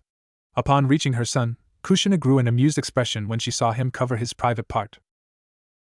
Don't worry, sweetie, Kushina said as she reached out and ruffled Naruto's hair. I won't do that to you, just so long as you promise not to be an idiot like my dear husband. Naruto did not say anything. Instead, he chose to just shake his head in affirmation at her thinly veiled threat to him. Oh, before I forget, he heard his mom say above him, here. Naruto heard a small pop, a sound he had come to know as one that only occurred in two events. Number one was during an unsealing ritual, and the other was during the usage of the Kawarimi no Jutsu. A second later, a scroll the size of his forearm had made itself known to him as it was placed between his eyes vertically, thus leading him to conclude that the sound was probably from a wrist seal being used. His hands left his crotch and they humbly accepted the scroll, all the while he did not really look up to his mom as she walked away. He was still too transfixed on the scene he had just seen. His mother was absolutely dangerous. No one was safe from her, not even the man that had impregnated her almost 9 years ago. Thanks, he said in a dead voice before his mother came back to bonk him on the head for forgetting to say so. The first time that happened was all the necessary reminder that he needed. No problem, sweetie. His mother's muffled voice came from the passage, most probably on her way to change out of her slightly wet clothing. Why? Naruto watched in shock as his father kept cradling the most sensitive portion of his body. Why did I have to marry an Uzumaki? Why indeed? Naruto wondered to himself. Warmth. That's the feeling that one would get as soon as they stepped into the home of the first family. A warmth that was so pleasing that it would make you forget that you were in a shinobi home, and that you were within the confines of one of the most secure houses throughout the world. The warmth washes over you, like a fountain of warm water, caressing your skin, making your mind go numb for just a second. I see that you're back.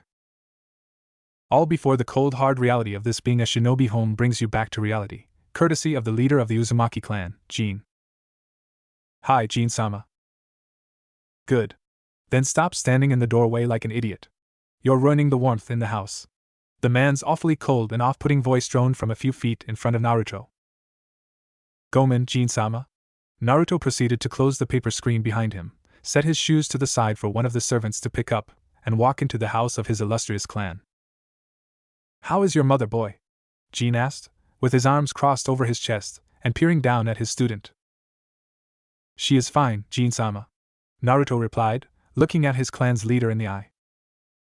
Good, was all the man said before he turned on his heels and quickly left the boy to his own devices. As soon as the man had disappeared from his sight, Naruto let go of sigh he had been unconsciously holding in. Jin, despite not truly striking any fear in Naruto, had a powerful and oppressive aura. It took all of Naruto's stubborn willpower that he had inherited from his mother to not cave and look at the man's feet whenever he spoke to him. He would never, ever, truly bow down to anyone. After all, to him, there was respect, then there was complete slavery and servitude. He always strove for the former, never the latter. His latent Uzumaki stubbornness would never truly allow him to do so. Naruto? You're back? Naruto heard the soft, heartwarming voice of his friend calling to him. It withdrew him from his thoughts and placed him back in reality. Looking over to the entrance to the hallway, Naruto saw Mito standing there, wearing what was a rather simple plain white kimono, with her hair tied into their customary double buns. She had a rather large smile on her face, not really what Naruto had been expecting to see on the face of the young girl. "Hey, Mito," was all the blonde could say, before his friend had covered the distance between them and swallowed him in her arms. What the dash? Is she no longer mad at me? Naruto thought, feeling utterly confused by what Mito was doing. Deciding on not looking a gift horse in the mouth, Naruto hugged her back, feeling the warmth that she radiated. It matched her smile, and it was all thanks to the fact that she had been indoors the entire weekend, while he had not. "So, how was the weekend at your parents' place?" Mito asked, pulling back from the slightly taller blonde-haired boy and looking at him up and down, as if trying to see if he would physically metamorphose in front of her. "My weekend was awesome. I didn't want to return, but I'm obligated to do so." "Why?" "Because your dad's a dick and I am the sorry unlucky bastard blessed with the genius intellect that he has set his sights on," is what he wanted to say. Instead, with a small smile, he said, "My weekend was awesome. I got to spend some quality time with my parents, and while it was sad leaving them, I couldn't wait to come and see you." Mito brightened up as soon as she heard the last part of what he had said. She brought forth a megawatt smile that illustrated just how happy Naruto's answer made her feel. "Well, I'm glad you feel that way, because I missed having someone to play with," the girl said, smile still in place. "What do you mean?" Naruto said, feigning ignorance. "I thought you had Mr. Plank Plank." Mito grew red in the face at the mention of Mr. Plank Plank. She could never truly get over the fact that Naruto had caught her playing with a wooden doll, despite the fact that it was frowned upon by the shinobi world at large for a child her age to be indulging in toys. But then she was the Uzumaki princess, thus she just got to do nearly anything she wanted, so long as if her father or grandfather approved. And Mr. Plank Plank was something they both approved of. Hearing Naruto chuckle, she looked up just in time to see him ruffle her hair a little before he added, "I'm just messing with you, oh, and tag.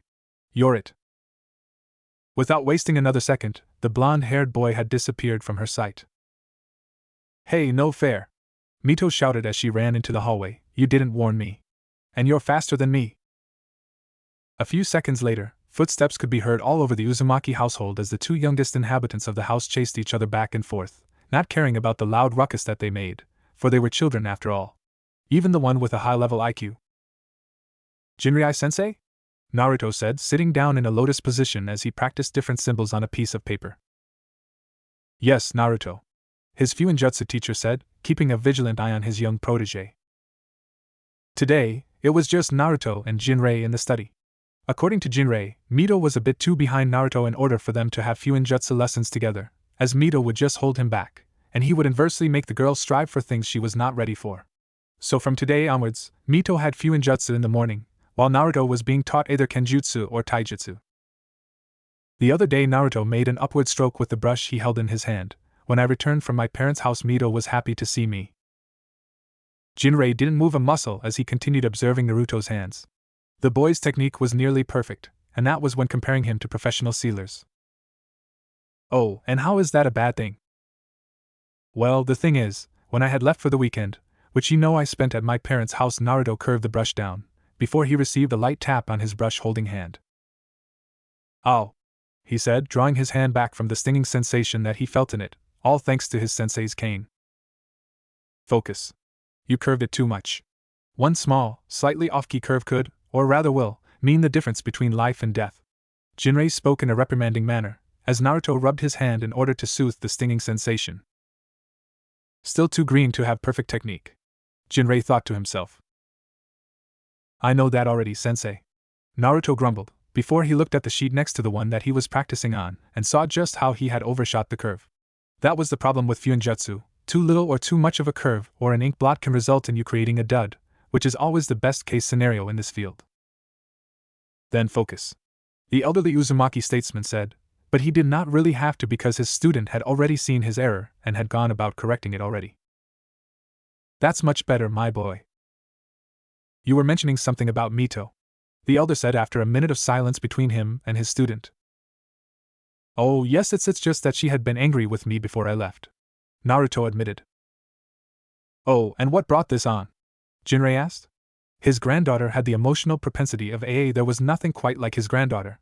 One moment she was happy, and then the next she was mad about something.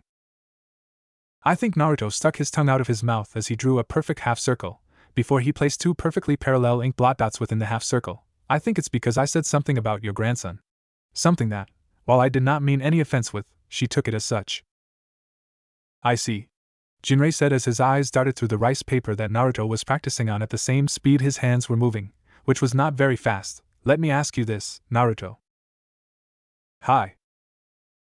Have you ever been mad at someone before? His so-called friends in school that secretly hated him came to mind. The boy shook his head at Jinrei as he placed a very long line from the left of the page to the right. I've only ever been disappointed in people before.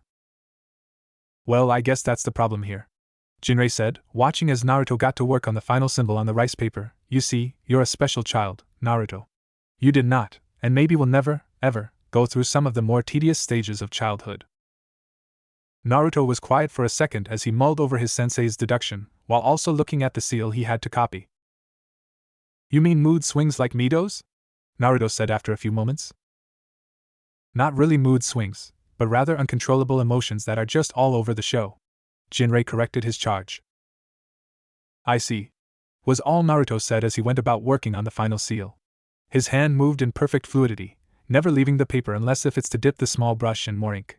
After a short while doing this, Naruto quickly put forth the final symbol on the paper, before he placed his brush to the side and leaned back from his copied seals. Jinrei took one look at them all for his final verdict. Before he spoke, Naruto, do you know what I just made you copy? Hi, sensei. It's the code for each of the 12 hand signs, Naruto answered. Jinrei, for the first time since the lesson began, smiled. Yes, yes, yes, yes. Naruto watched in avid fascination as his teacher stood up and jumped for joy while he kept on intoning, yes, yes, yes, over and over again. He honestly wondered what was so special about the answer that he gave him that it could make the normally calm and quite reserved Uzumaki jump for joy. Yes. I finally have a student that isn't a complete idiot. Jinrei's proclamation had Naruto's face faulting almost immediately after he said it. Naruto, my boy, the man spoke in a very excitable manner. Not only do you know how to perfectly write kanji and fuinjutsu symbols at such a young age, but you can read them too. Hi, Naruto said, picking himself up from the ground as he went back into his kneeling position. I've been able to do so for the last year now. Really? Jinrei asked, with a very happy expression on his face. He was beaming at the prospect of all of the things he could teach Naruto. Hi, Naruto said calmly, knowing that at least one of them had to remain calm in this rather awkward situation. That's amazing. So you understand what most people don't about the basics of fuinjutsu? Jinrei asked in his very excitable manner. That every seal is just basically the 12 hand signs written down in coded format, Naruto answered with a small smile on his face. Exactly, Jinrei exclaimed as he pulled out his own hair. How come you can understand that, but my idiot sons could not? Huh, sons? Naruto asked, catching on to what Jinrei said. Yes, sons, the man answered. What? Did you think I only had one prickhead of a son? Pfft. Naruto couldn't stop himself from laughing when Jinrei said that, completely catching him off guard with how he called Jin a prick. There's another idiot roaming around the world carrying my genes, Jinrei informed the blonde. His name's Ashina. Haha. Naruto wasn't laughing at Ashina, whoever that was.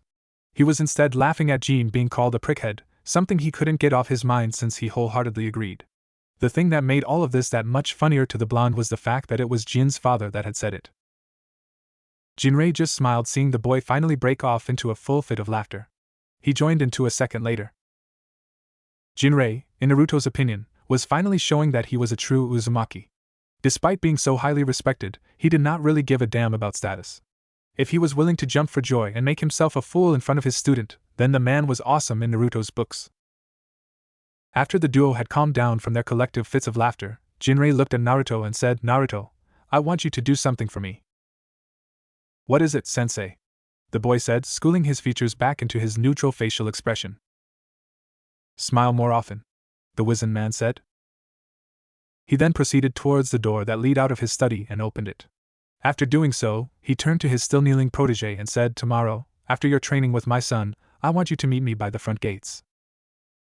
Naruto's face gained a questioning appearance to it, not even having the slightest idea as to why his teacher wanted them to meet outside. It wasn't like they could practice Fuinjutsu outdoors, especially since it's so windy, huh? Why? "Because we're going somewhere, you idiot," the man said before he shut the door behind him, leaving the boy in his study. "Oh, okay." Naruto trudged towards his room feeling slightly refreshed after a day of training for the first time since his training stint had begun here last week. Upon walking up to his door, he noticed a shadow that looked like a giant silhouette of the only person younger than him that was within the confines of the house dancing on the paper door. Sliding the paper door open, he was greeted by an empty room, not seeing a single follicle of Mito's red hair anywhere, before he walked into the room. Quicker than most would expect an 8-year-old to move, Naruto's arm shot up, catching broomstick that nearly hit him on the head, before he pulled on it really hard. "Whoa!" he heard Mito's voice say as she was pulled from the ceiling she had been clinging onto with the soles of her feet. He quickly caught her, making sure that he held on really tight, while also making sure that he didn't fall to the ground. "How?" Mito asked in an annoyed voice. "Every time I do this, you find a way of seeing me." Naruto just smiled at her as he patted all of the wrinkles off her kimono. "Well, just as I have told you before, I can sense you. Remember?" Mito huffed and said, "I don't believe you." Naruto just smirked at her and said, "How else are you going to explain me being able to catch you every single time?" "I don't know." Mito threw her hands into the air in exasperation, "but it definitely cannot be because you can sense me." "Maybe you're right," Naruto said with a sly smile on his face. "Maybe it's not that I can sense you, but rather that you're so bad at stealth that I don't need to."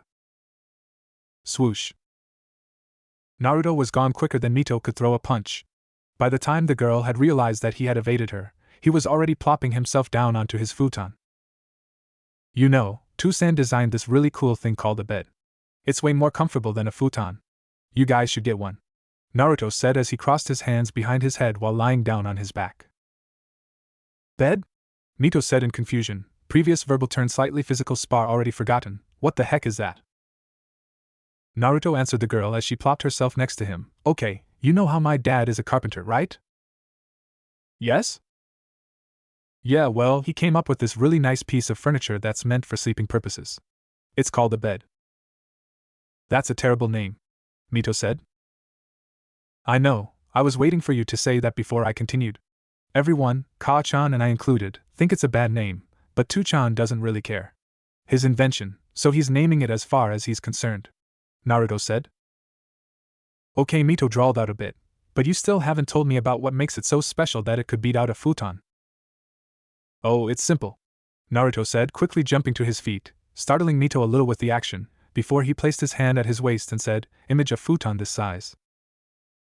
And then it all dawned on to Mito exactly how much better a bed was. She may have been 7, but even she understood what Naruto was implying. "Oh, Kami-sama," Mito exclaimed. "Exactly," Naruto said, plopping himself down onto the futon once more.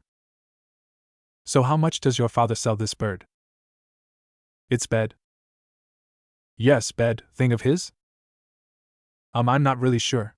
I just know that he made it for every room in the house, and he's trying to find a way to mass-produce it so that everyone can have one," Naruto answered honestly. "That all sounds complicated," Mito said. "Not really, I guess I understand where he is coming from," Naruto said. "What do you mean?" "Well, it's just that I'm an inventor as well, so I kind of understand what he's going through," Naruto said. "You invented something?" Mito had eyes as wide as saucers at this point. "Yeah, but do not tell this to anyone. Okay?"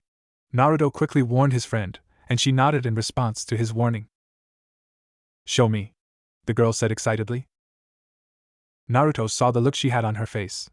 It was one of wonder and awe. She was desperate to see his invention, and while he may not be very skilled in the art of forgery and inventions, he had his own unique knack for it. And he wanted to show off a bit. "All right." Yes. Mito fist pumped the air in victory. But remember, you can't tell anyone. Naruto warned once more.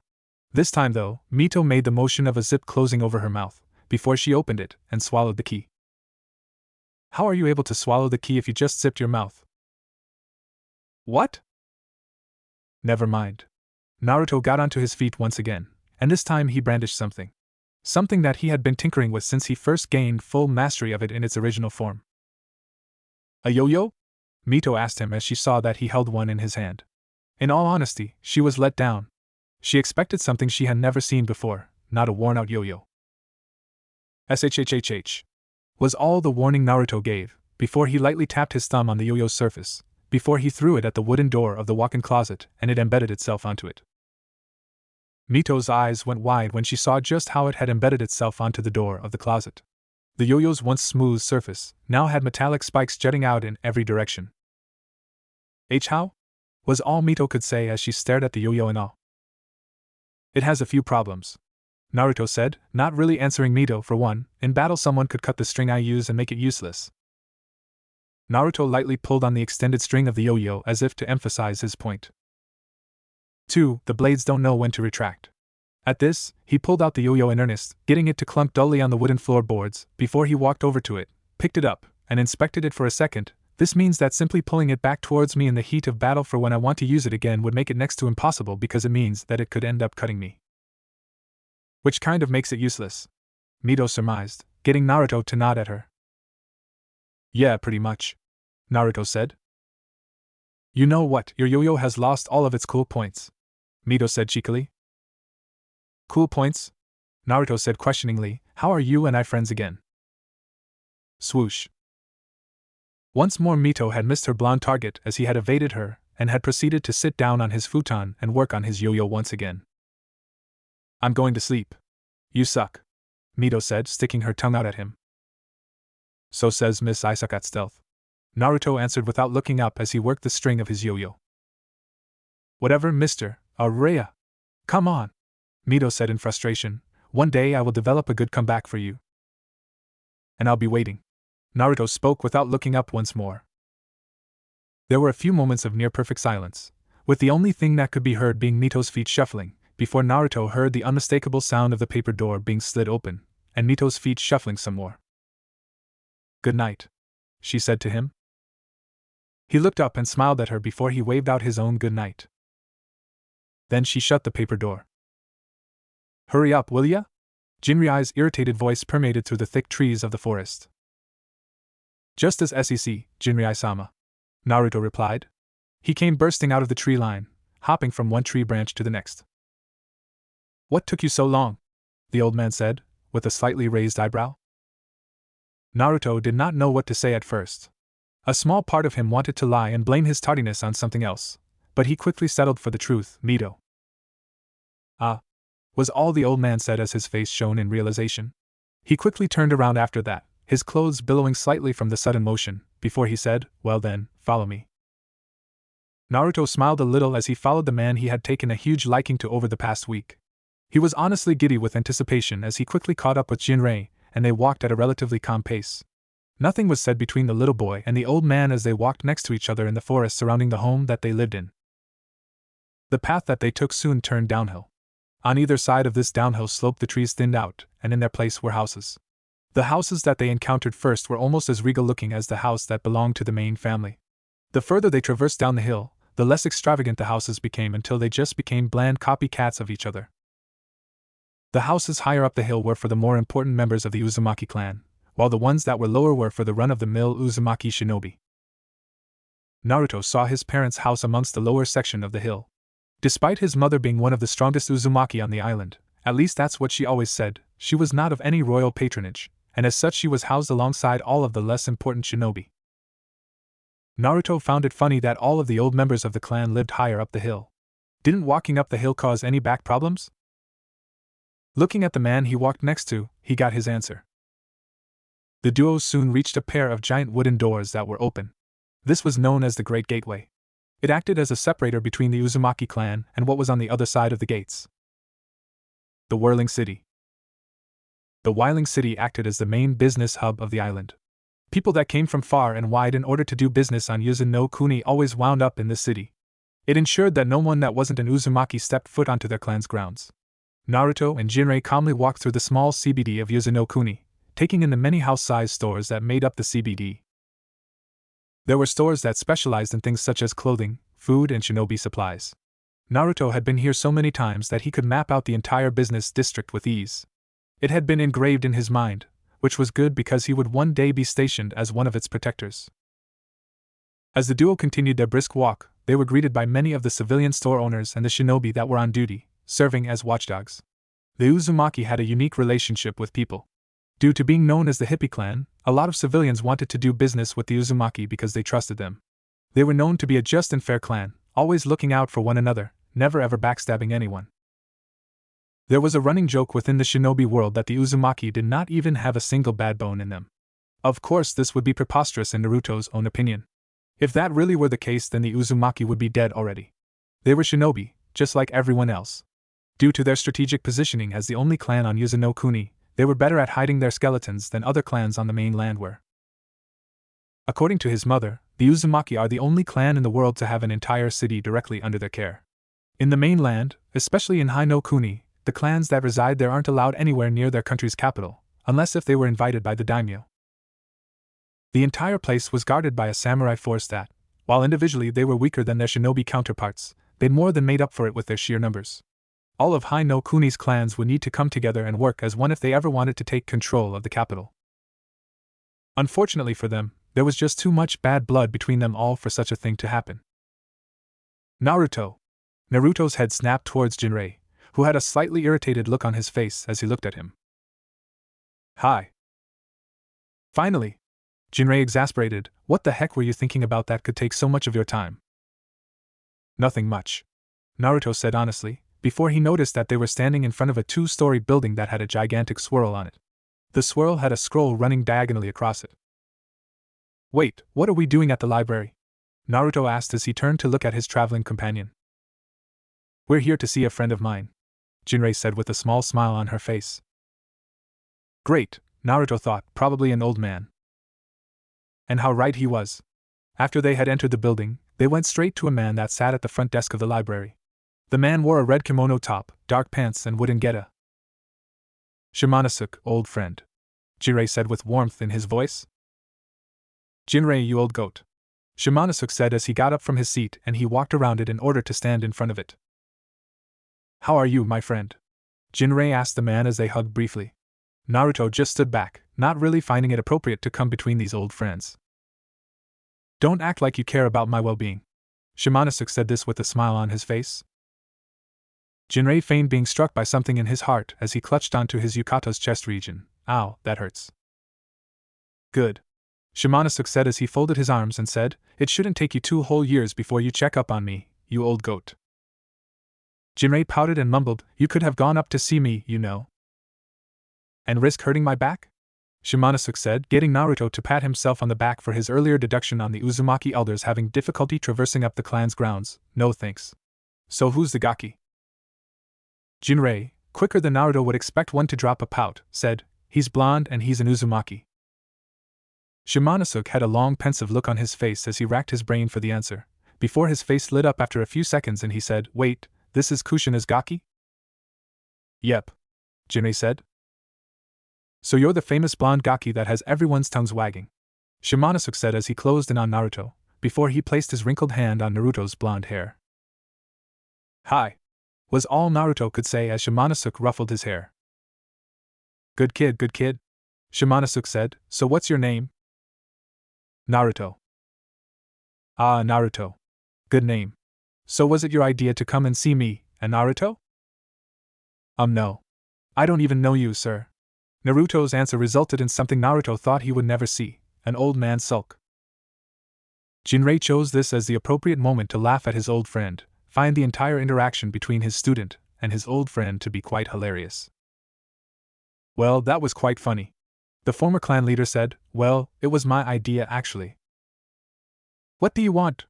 Shimanosuke said spitefully.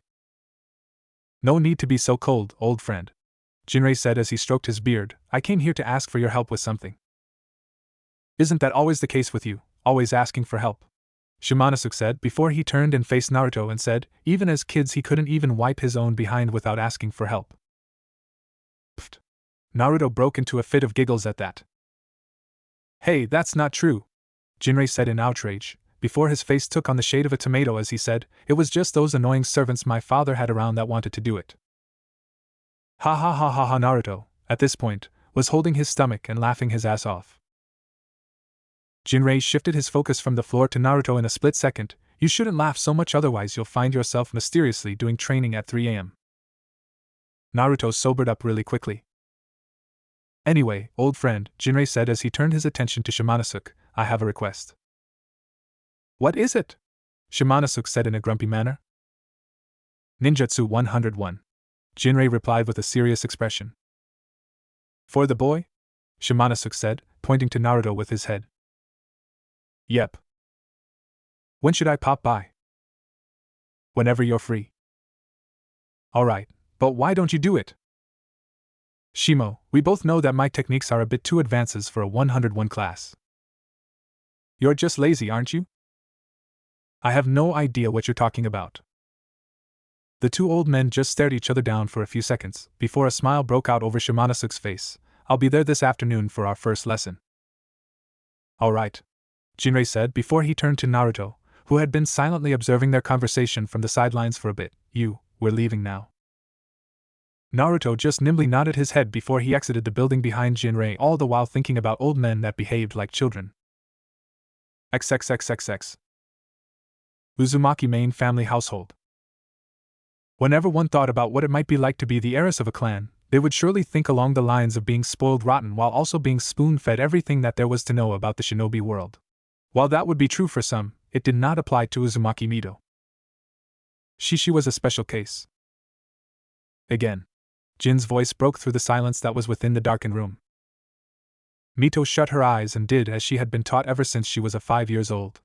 She calmed her breathing to a point where it seemed as if she was not breathing at all, before she slowly started to extend her sixth sense. Whenever one thought about what made sensory shinobi special, they just assumed that it was a combination of chakra and good luck that allowed them to pick out things that the normal 5 senses could not.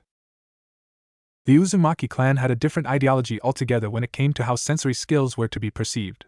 They did not view them as some special ability that involved the manipulation of chakra through specialized means, rather it was an extension of a person. It was the natural instinct that you had as a person that told you whether you were in a fight or flight situation. This ideology had been passed down to young Mito, who was currently situated in a room filled to the brim with special fuin that made it nearly impossible for one to sense where a person might be, within the confines of the room. "You're 26 feet to my left, Tusama," Mito said. If one could see through the darkness, they would have been able to see something that resembled a smile on Jin's face. "Not good enough. I'm actually 24 feet to your left," the usually stoic man said to his daughter. "So?" Mito said, with a pout on her face, "I'm off by 2 feet. "Exactly." While Jin found it beyond admirable that his daughter was as good as she was for her age at sensing targets, especially within the black room, he still wanted to push Mito beyond this level. A miscalculation by even a single foot is all it takes to ruin mission and result in your death. Mito's pout dropped from her face, and it took a more neutral look. "I understand, Tusama." "Good," Jin said. "We're done for today?" As soon as he said that, the seals within the darkened room glowed green and the natural lighting of the room returned. Mito was dressed in a form-hugging, long-sleeved, white shirt and a pair of matching pants. Her father was dressed in the standard kimono he wore every day whenever he was not on any mission.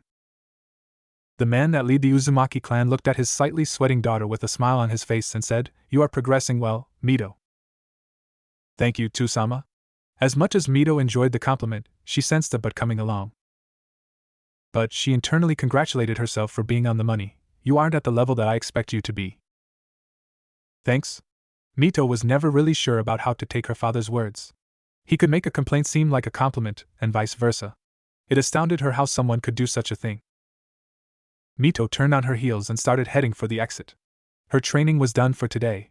Now she could go and play with Naruto. Mito. Jin, as pleased as he was at his daughter's progress, had something that he wanted to ask his daughter, and from the look on his face, he was not really sure about how to go about it. It was a mixture between a constipated samurai and a sick patient lying on his deathbed. What do you think of Naruto? Jean decided to just rip the plaster off in one go. Naruto?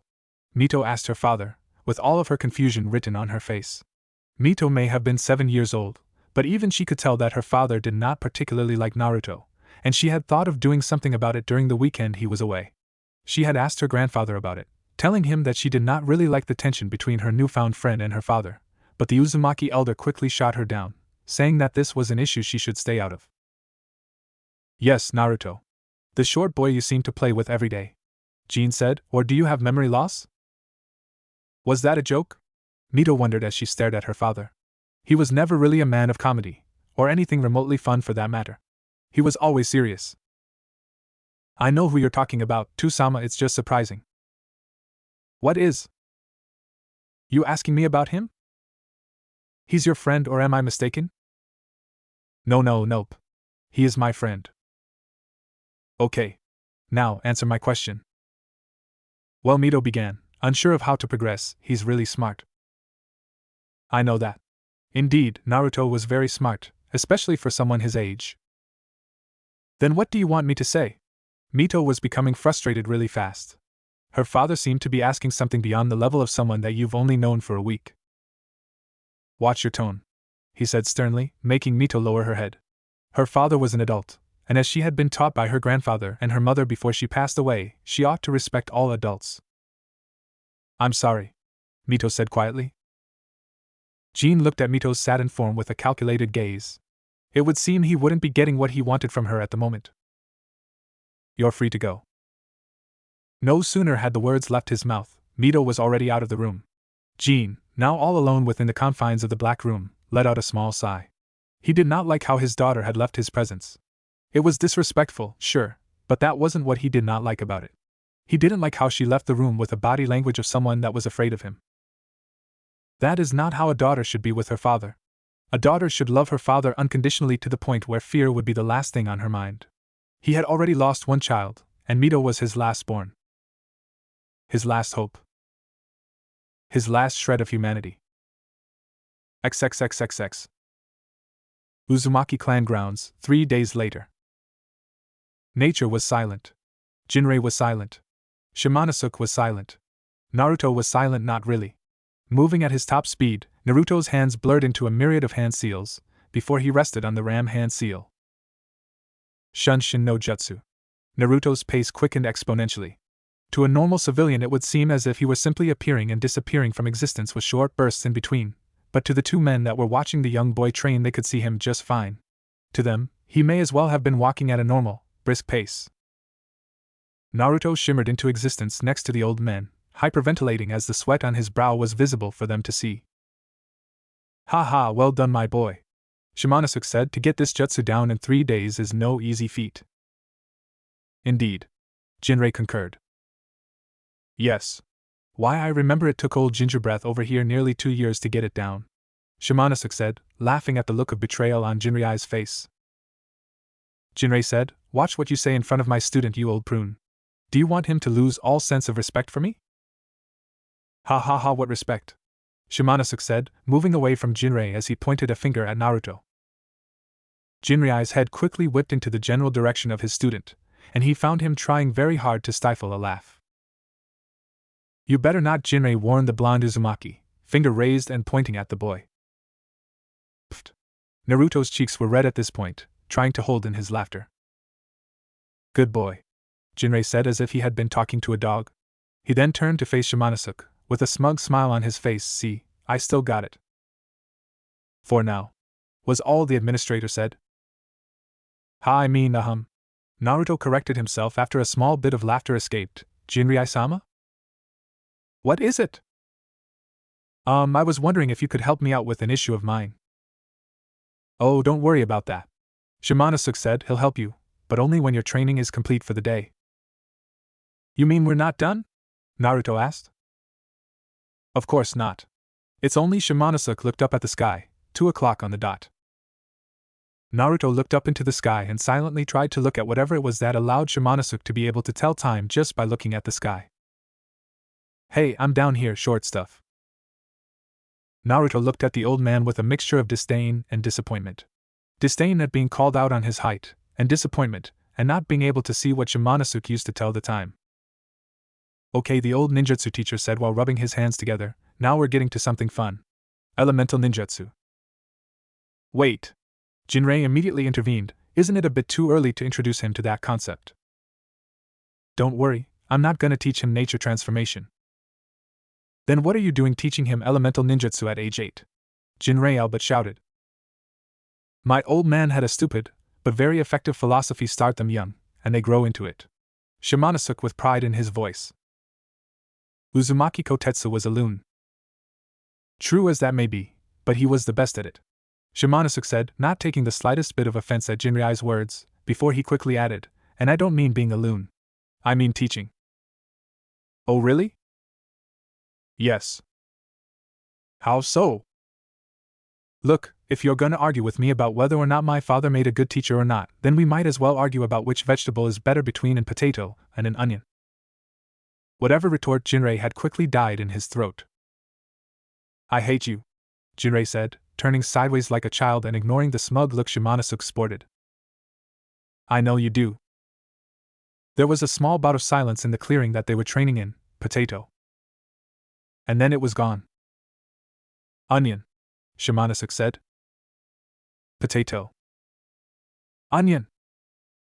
Potato, Jinrei said while grinding his teeth and slamming his forehead into Shimanosuke's. How? Everyone knows that an onion is the key component to any good meal. Yes, but you can't eat it alone, now can you? And then what? Die of starch. No thanks. How about I kill you for disrespecting the potato? How when I would have done that to you first? Ahem. Naruto's voice broke through the bickering old men. How about we get back to what's really important? Potatoes? Jinrei answered. No. Training. That seemed to sober up the two Uzumaki elders as their argument became a thing of the past. To Naruto, who had been watching the entire exchange without so much as a single interjection on his part until the very end, he couldn't believe that he was looking at two highly respected members of the Uzumaki clan. They behaved like a bunch of spoiled brats. Respect was definitely going down, fast. Anyway, Naruto, that brought him back to reality. Time to get cracking. A simple nod was sent Shimanosuke's way. Place your hand out, Shimanosuke said, and Naruto complied, palm first. What are you doing? The young boy asked his elder. Shimanosuke had taken Naruto's hand and he had placed it on top of his left palm, while he had taken his right index finger and placed it on Naruto's palm. What I'm doing is something my father invented for detecting chakra in nature. The elder Uzumaki explained, I'm going to begin by channeling my chakra into yours, and then you're going to just channel chakra into your hand. Can you do that? A nod followed the old man's question. Good, was all he said before he sent a small stream of chakra into Naruto's palm. Naruto replied by doing as he had been instructed by Shimanosuke, and he channeled his chakra into the man's index finger. As soon as there was contact between both of their chakra natures, Naruto felt a weird sensation coursing through his hand. While it was not an unpleasant one, it was a sensation that was not really welcomed by his body. He tried to quantify it by comparing it with something else, but he honestly could not. It was just so strange. The duo had stayed silent for a few moments, with only the small gust of wind blowing through the clearing and the quiet hum of their chakra making any sort of sound. Shimanosuke eventually spoke after a minute had passed. Water. You sound disappointed, sensei, Naruto said. Not disappointed, just tired, Shimanosuke said. I guess you would be if you lived on an island nation filled with water users. I'm sure you'd like some variety, Naruto said, clearly catching what his ninjutsu sensei was alluding to. You're a smart one, eh? Shimanosuke said as he let of Naruto's hand, stopping the exercise. I thought we had already established that, Shimo. Jinrei decided to join in on their conversation. True, but even I am surprised by just how smart he is. He speaks with the mental clarity of a very experienced individual. Shimanosuke spoke while walking away from Naruto. Careful, Shimo, we don't want to inflate his ego. What ego? He's too small to have one. Shimanosuke laughed a bit. Age does not mean anything. I ought to know, I raised a very egotistical son. Your son was not egotistical. He was just spoiled rotten by a very bad parent. Jinrei's facial features took on a slightly dark turn. Are you calling me a bad parent? No. Shimanosuke said calmly, not the least affected by his friend's dark aura. Good. We both know I am a very good parent. Yes, but your wife was not. Oh shit. Naruto thought. He may have been young, but even he knew that Uzumaki Kasumi was someone that Jinrei loved more than even his own children. He knew that you never ever insulted the woman's memory, even if you were not in front of Jinrei. You were basically asking to die. Yet here was Shimanosuke, not giving a rat's ass, and doing so anyway. Maybe he had gone senile with old age. During the few seconds it had taken Naruto to remember everything related to the former clan head's wife, an eerie silence had descended upon the clearing. It was a silence that spoke of many things that could happen as soon as it ended.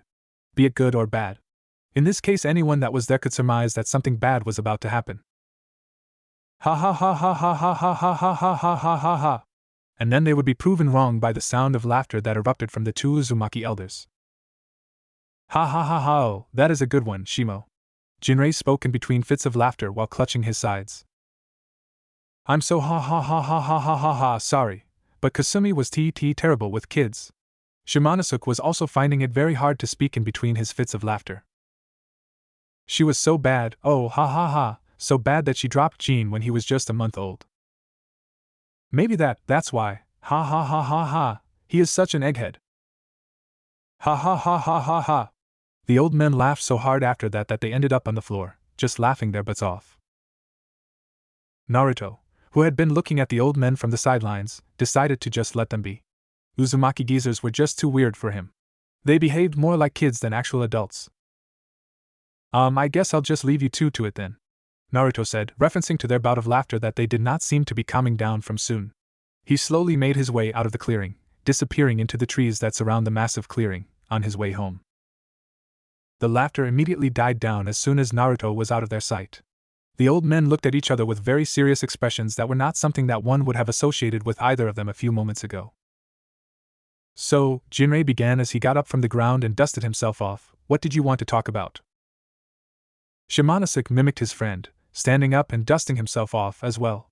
One of the perks of having a best friend of more than 5 years was that you tended to develop your own secret system of codes. With the two of them, however, it was a full-blown language with how long they have known each other. The boy's chakra. The aged administrator said, thinking about how he had secretly sent a small signal to Jinrei while scanning Naruto's chakra for his chakra nature. Jinrei nodded at his friend to continue.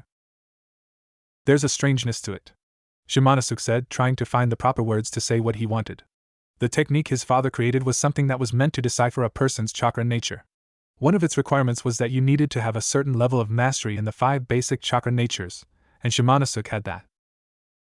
My friend, stop beating around the bush, Jinrei said. The glorious natural radiance of the sun graced the people of Yuzu no Kuni with much fervor. It acted as an apparatus that told people that it was time to wake up. It was time to meet whatever life threw at you head on. It was time to try and get your life in order. Why do we have to get up so early? A very annoyed Mito voiced out. Well, at least it did so for those that weren't already up. Because it's the early bird that catches the worm, Mito-chan, Minato answered. Yeah, but we're not birds. Mito's annoyance continued to make itself heard. Ha ha ha ha. Yes, well, it's still a good policy to apply to everyday life, Minato said as he led the way down a dirt street. Behind him were Mito and Naruto, and they were wearing what would be considered their civvies. Mito was dressed in a kimono that went past her knees but never quite reached her ankles, while Naruto wore a pair of dark pants and a kimono top. They were inside the whirling city, headed towards a destination that, whenever he thought about, put a smile on Minato's face. So, where exactly are we going? Mito asked after a moment of silence. Naruto looked at his best friend with a small smile on his face. Ever since Mito had come home with him, she has been subjected to a totally different lifestyle, a near-perfect juxtaposition on the opposite side of the social scales. While Mito was not an entitled and insufferable little girl, she was, however, a really spoilt one. Her father may have acted like a drill sergeant when it came to Naruto, but he was never truly as hard with Mito. She had the pleasure of waking up after sunrise. For Naruto, it was a luxury that rarely let itself be known in his life. His mom, being the professional that she was, only when she felt like it, and his dad, being the workaholic that he was, always woke him up extremely early. Living with Mito's father and grandfather hadn't done anything to change that at all. Oh, you'll see. Minato's smile grew just an extra inch. They walked past 3 more house-sized buildings, before they eventually came across what looked like a slightly abandoned building. It had all of the telltale signs of being abandoned, which included dust that hung on the windows that was so thick that it obscured their view of whatever was inside. "Tusan," Naruto exclaimed, with surprise evident in his tone, "is this what I think it is?" "Is this what?" Mito asked, looking between the 2 blonde males that were looking at the old building. "It sure is, son." Minato's pride could be heard in his voice when he said that. "This is my shop." Naruto and Mito's all was voiced in one word: whoa. "I know it's not too pleasing on the eye," Minato began, stuffing his right hand into his pocket and producing a piece of paper, with something Naruto immediately recognized as a seal on it, "but with the right amount of hard work, I'm sure we can turn this place around." Minato placed the piece of paper on the door, and he stepped back. A small blue hue was exuded by the seal on the paper, before it died down and the ink moved on the paper. Naruto may have been someone that had only studied the famed Uzumaki art of Fuinjutsu for a few months, but the inscription on the paper was as plain as day to him. It changed from close to open.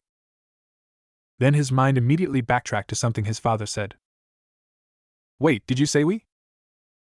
Naruto looked up and saw his father place one hand on the door, before he turned to look at him with a soft smile on his face. "You heard right, son. We." With that said, Minato proceeded to push the door open, allowing the world to get a full view of what would soon be his base of operations. Dust immediately assaulted the trio, making them cough and sneeze as they tried to sweat the dust away from their faces by using their hands, while making their way into the shop.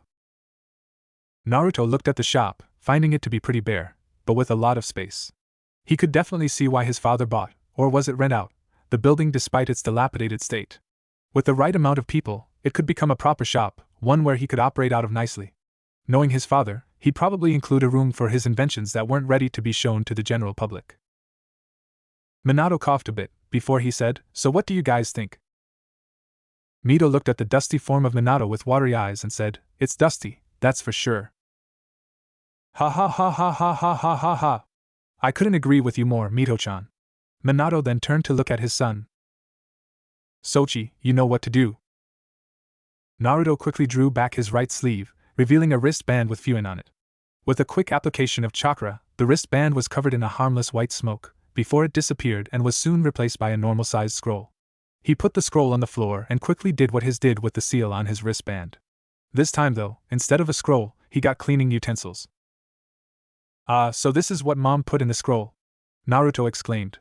He had been given the scroll by his mother to put into the special wristband seal that Jinrei had given to him. She didn't say anything beyond, "Open that scroll when your father tells you to, okay?" Naruto figured, at that moment, that she probably knew that he and Mito were going to spend the entire day cleaning, judging by the amount of dust and dirt within the building. In front of Naruto were 3 brooms, 3 mops, and 3 buckets. One set for each of them, it would seem.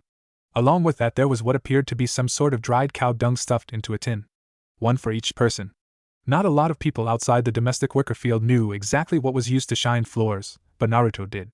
Dried cow dung, with added chemical agents, was especially good on cement floors, like the one underneath all of the dust and dirt that they stood on.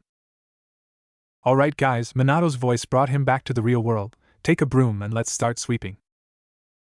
And so Mito and, to a lesser extent, Naruto were subjected to the tiring parts of being a child, doing something you did not want to do, out of respect for your elders. Uzumaki clan main household. Sitting within the confines of the small library that existed within the main Uzumaki household, Jinrei was at a loss about a certain subject matter. Several subject matters plagued his mind, but the most pressing one of them all involved the Senju, and the nature of their visit. The 3-month deadline ended tomorrow, and knowing the kind of man Senju Butsuma is, he wouldn't be a second late. He was a very punctual individual. Many saw him as the epitome of what a shinobi, especially a clan head, should aspire to be. His own son, Jin, took after the man in some regard, mainly his strict nature, but beyond that he was his own man. For all of the good parts of being a shinobi that the Senju clan head inspired, he also inspired the bad. He was a very shrewd man, often doing the most underhanded of things in order to make sure that whatever objectives he had were fulfilled. If one were looking for something that epitomized the model shinobi that every clan wished to create, they just had to point to Senju Butsuma. "Ryo, for your thoughts?" Jin's voice cut through the silence that had reigned over the small library that made up Jinrei's study. Looking up at his son, who currently stood in front of the doorway of the library, Jinrei nodded his head. Jean took a few steps into his father's study, before speaking about whatever it was that he thought was plaguing his father's mind, the senju, or to be more specific, Butsuma. Another nod was all Jean received. The man proceeded to sit down in front of his father, cross-legged. The man is dangerous. Jean spoke with a hint of worry in his tone. That he is, my child, Jinrei replied. While the father and son duo did not really see eye to eye on most issues, there were times when they did. This was one such time. Senju Butsuma put everyone in the shinobi world on edge. No one truly trusted him. Not even his distant cousins. So what about his visit has you so worried? Knowing you already have a few theories in mind. Jean spoke with assurance. He knew his father well. Not as well as he would have wanted to, but he knew him well enough to know that his nickname of Jinrei the Wise wasn't something he just picked up like picking a stone. He earned it. I believe he may be coming here to drum up some sort of deal with us, one which could see us being drawn into a war with the Uchiha, and whoever the hell else they are fighting on the mainland. What about the Biju? Don't you think he'll want to talk about that as well? Jean questioned, placing a hand on the wisp of a beard that he had growing on his chin. I need to shave, again were words that rang through his head. Yes, well, there is a possibility that something like that could happen. We all know that he's biting at the opportunity to eradicate all who stand in his way. With the Biju backing him, there wouldn't be any that could stop him. Except us. Jean threw what he and his father knew to be the truth into the conversation. When all was said and done, the only people in the world that would have any shot of taking on a Biju-backed Senju Butsuma would be the Uzumaki. Even then, victory was not really guaranteed. It also wouldn't be easy due to them being family, somewhat.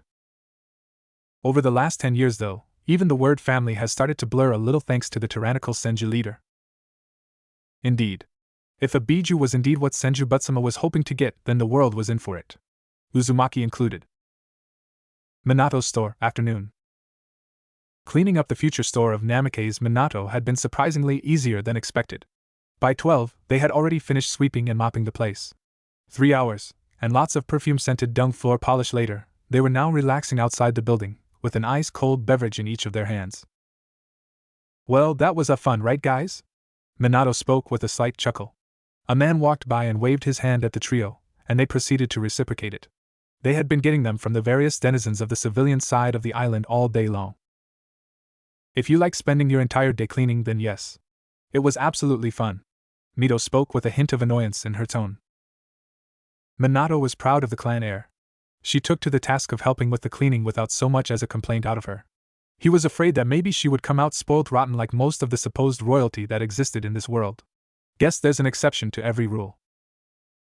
So, we have to leave early tomorrow, too, San, Naruto said, ending the small bout of silence that had ensued. Oh, because of the Senju thing? He may not be a shinobi, but he lived with one at home, so things like the leader of the most powerful clan in the world coming to see your home were bound to float into conversations. Yes. Naruto concurred. Jinrei-sensei wants us back in the morning so that we can prepare for Senju-sama and his children. I heard about that too.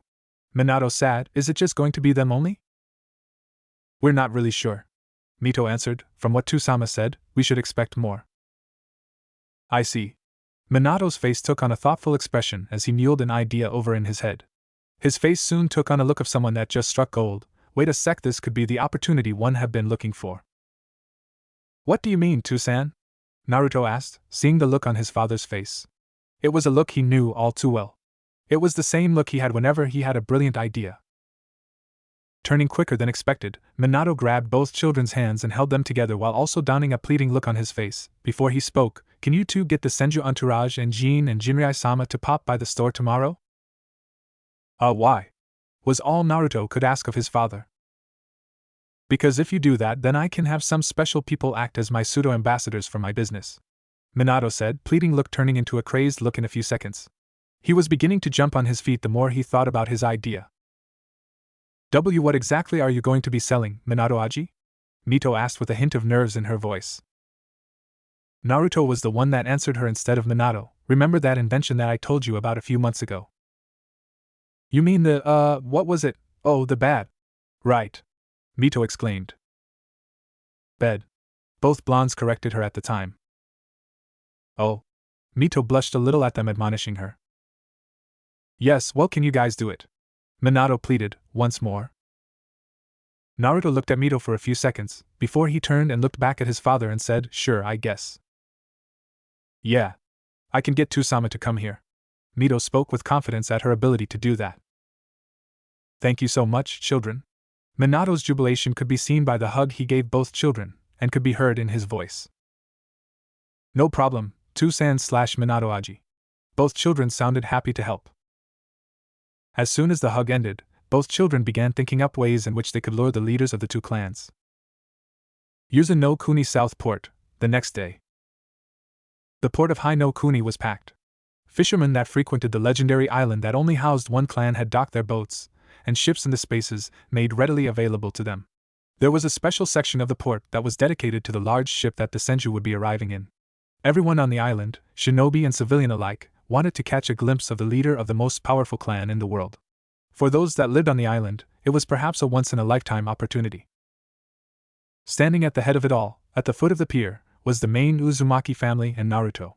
The only blonde Uzumaki in existence was dressed in a pair of black pants, matching sandals and a white kimono top that boasted his clan's insignia on it proudly over his heart. Tied around his wrists and ankles were a pair of white bandages. This was a look he usually sported outside of training. The trio of grandfather, father and daughter stood next to a few Uzumaki shinobi that were standing on the water. The four shinobi in question had their hands planted into the water, and looks of utmost concentration were on their faces. There was a bit of a sweat on their brows, caused by what they were doing. From what Naruto could remember from his days in the academy, there was a specialized group of individuals that dealt with the whirlpools that surrounded their great island. The whirlpools were meant to act as a natural deterrent for other clans to try and attack them, and they did their part very well. Too well, in fact. The problem that they created was that they ended up acting as a bit of an inhibitor to the Uzumaki shinobi on the island, preventing them, at first, from leaving the island at will. After a while, though, they found a simple solution to their problem through specialized Fuinjutsu. They could, in essence, control the current and speed any which way they pleased.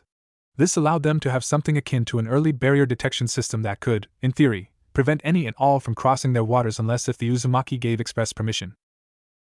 The four shinobi on the water were part of a special barrier team of Uzumaki that, while not as good as other Uzumaki at Fuinjutsu, they could at least operate the seals placed all over the island and in the water that would act as a strong first line of defense. Right now they were controlling the waters to allow for what Naruto assumed was a large ship, judging by the sweat they exuded, to pass onto their territory. The Uzumaki were a clan of sugar-high kids that had to be exerted beyond normal measures in order to be tired out. That was another reason why they were the only clan on Yuzu no Kuni. It was not that they did not want to share any space, they didn't, but the other reason was that it was impossible for any other clan other than the Uzumaki to inhabit the island. Hundreds of years before the Uzumaki came to claim Yuzu as their own, dozens of other clans sought to make it theirs. The dangerous waters made it next to impossible to get on, or off the island. They were very hard to defeat. The Uzumaki did it though, and as such they became the rightful rulers of the island. "Naruto, look!" Naruto was drawn out of his thoughts by Mito's voice as she pointed at something he had not been paying attention to before. It started out as a small dot that was obscured by the sun, before it eventually became something that was extremely visible to the naked eye. A large ship, with white sails, came barreling down the waters of Yuzu no Kuni at speeds that Naruto thought were next to impossible for a ship of its size. Looking at the Uzumaki shinobi on the water surface, with their hands stuck in the water, he quickly understood why. The reason why these guys were feeling so much fatigue from something that the text scrolls had referred to as something that wouldn't be too taxing on an Uzumaki, controlling the whirlpools around the island, was because they weren't just controlling the current of the whirlpools, but the actual ocean itself. They were making sure that the ship carrying the Senju clan's leader and his entourage arrived safely on the island, at a very fast pace. Naruto couldn't help but smile at the teamwork shown by his clansmen. This was one of the many examples he points to whenever someone asked him why he loved being an Uzumaki. The supposed hippies of the shinobi world. "So, what do you think they're like?" Mito whispered into his ear, breaking his thoughts once more. "Who? The Senju?" Naruto whispered back. "Yes. Well, I think there's a reason why they're currently the #1 ranked clan in the world." Naruto gave his own honest opinion. "You said currently, as in they were not always the strongest clan in the world?" Mito inquired, catching the way Naruto worded his answer. "Well, yeah?" Naruto turned to look at his best friend for the last 3 months. He saw that there was a slight perplexity on her face. According to some research I've done, the Uzumaki were the strongest clan 300 years ago. Wow. Really? Mito's awe was very hard to miss. Yeah, but then other clans started becoming jealous of us. We're the reason the wanted books exist. What do you mean? Mito inquired. Well, Naruto exhaled a bit, before he continued with his explanation. Before we lived on this island, we lived in several different parts of the mainland, mainly Hai no Kuni and Mizu no Kuni. Our clan was the largest in number, and the strongest of them all. Other clans became jealous of us, and started coming after the Uzumaki. Oh. Yeah. We're the only clan to ever have a bounty placed on everyone. Everybody wanted what we had, and as such they did their utmost best to take it from us. Naruto's face took on a somber look. There were skirmishes all over the mainland that resulted in a large number of Uzumaki losing their lives. All of our allies had turned their backs on us. Even the Senju? Yep. Them too. Then how come we're allies again? Mito, for the life of her, could not understand the reason behind how everything operated. She knew that Naruto did. He was extremely intelligent after all, and that he would try to make her understand as well. That's how their friendship went. Naruto learned complex things, and then he would explain them to her in very simple terms. Well, you see, the word ally is like a stone that's in midair. It only lasts for as long as it has the power to do so, before it crashes onto the ground. Looking at his friend, Naruto saw that she understood what he was saying by the simple nod she gave him. So that would mean that even this alliance we have right now could crash as well? Yep. Hence why it's important that both sides try to keep up their ends of the bargain. Even if we're cousins? Mito's innocence could be felt through the way she asked Naruto the question. Distant cousins, Mito? The Senju and Uzumaki are distant cousins. Really, really distant cousins.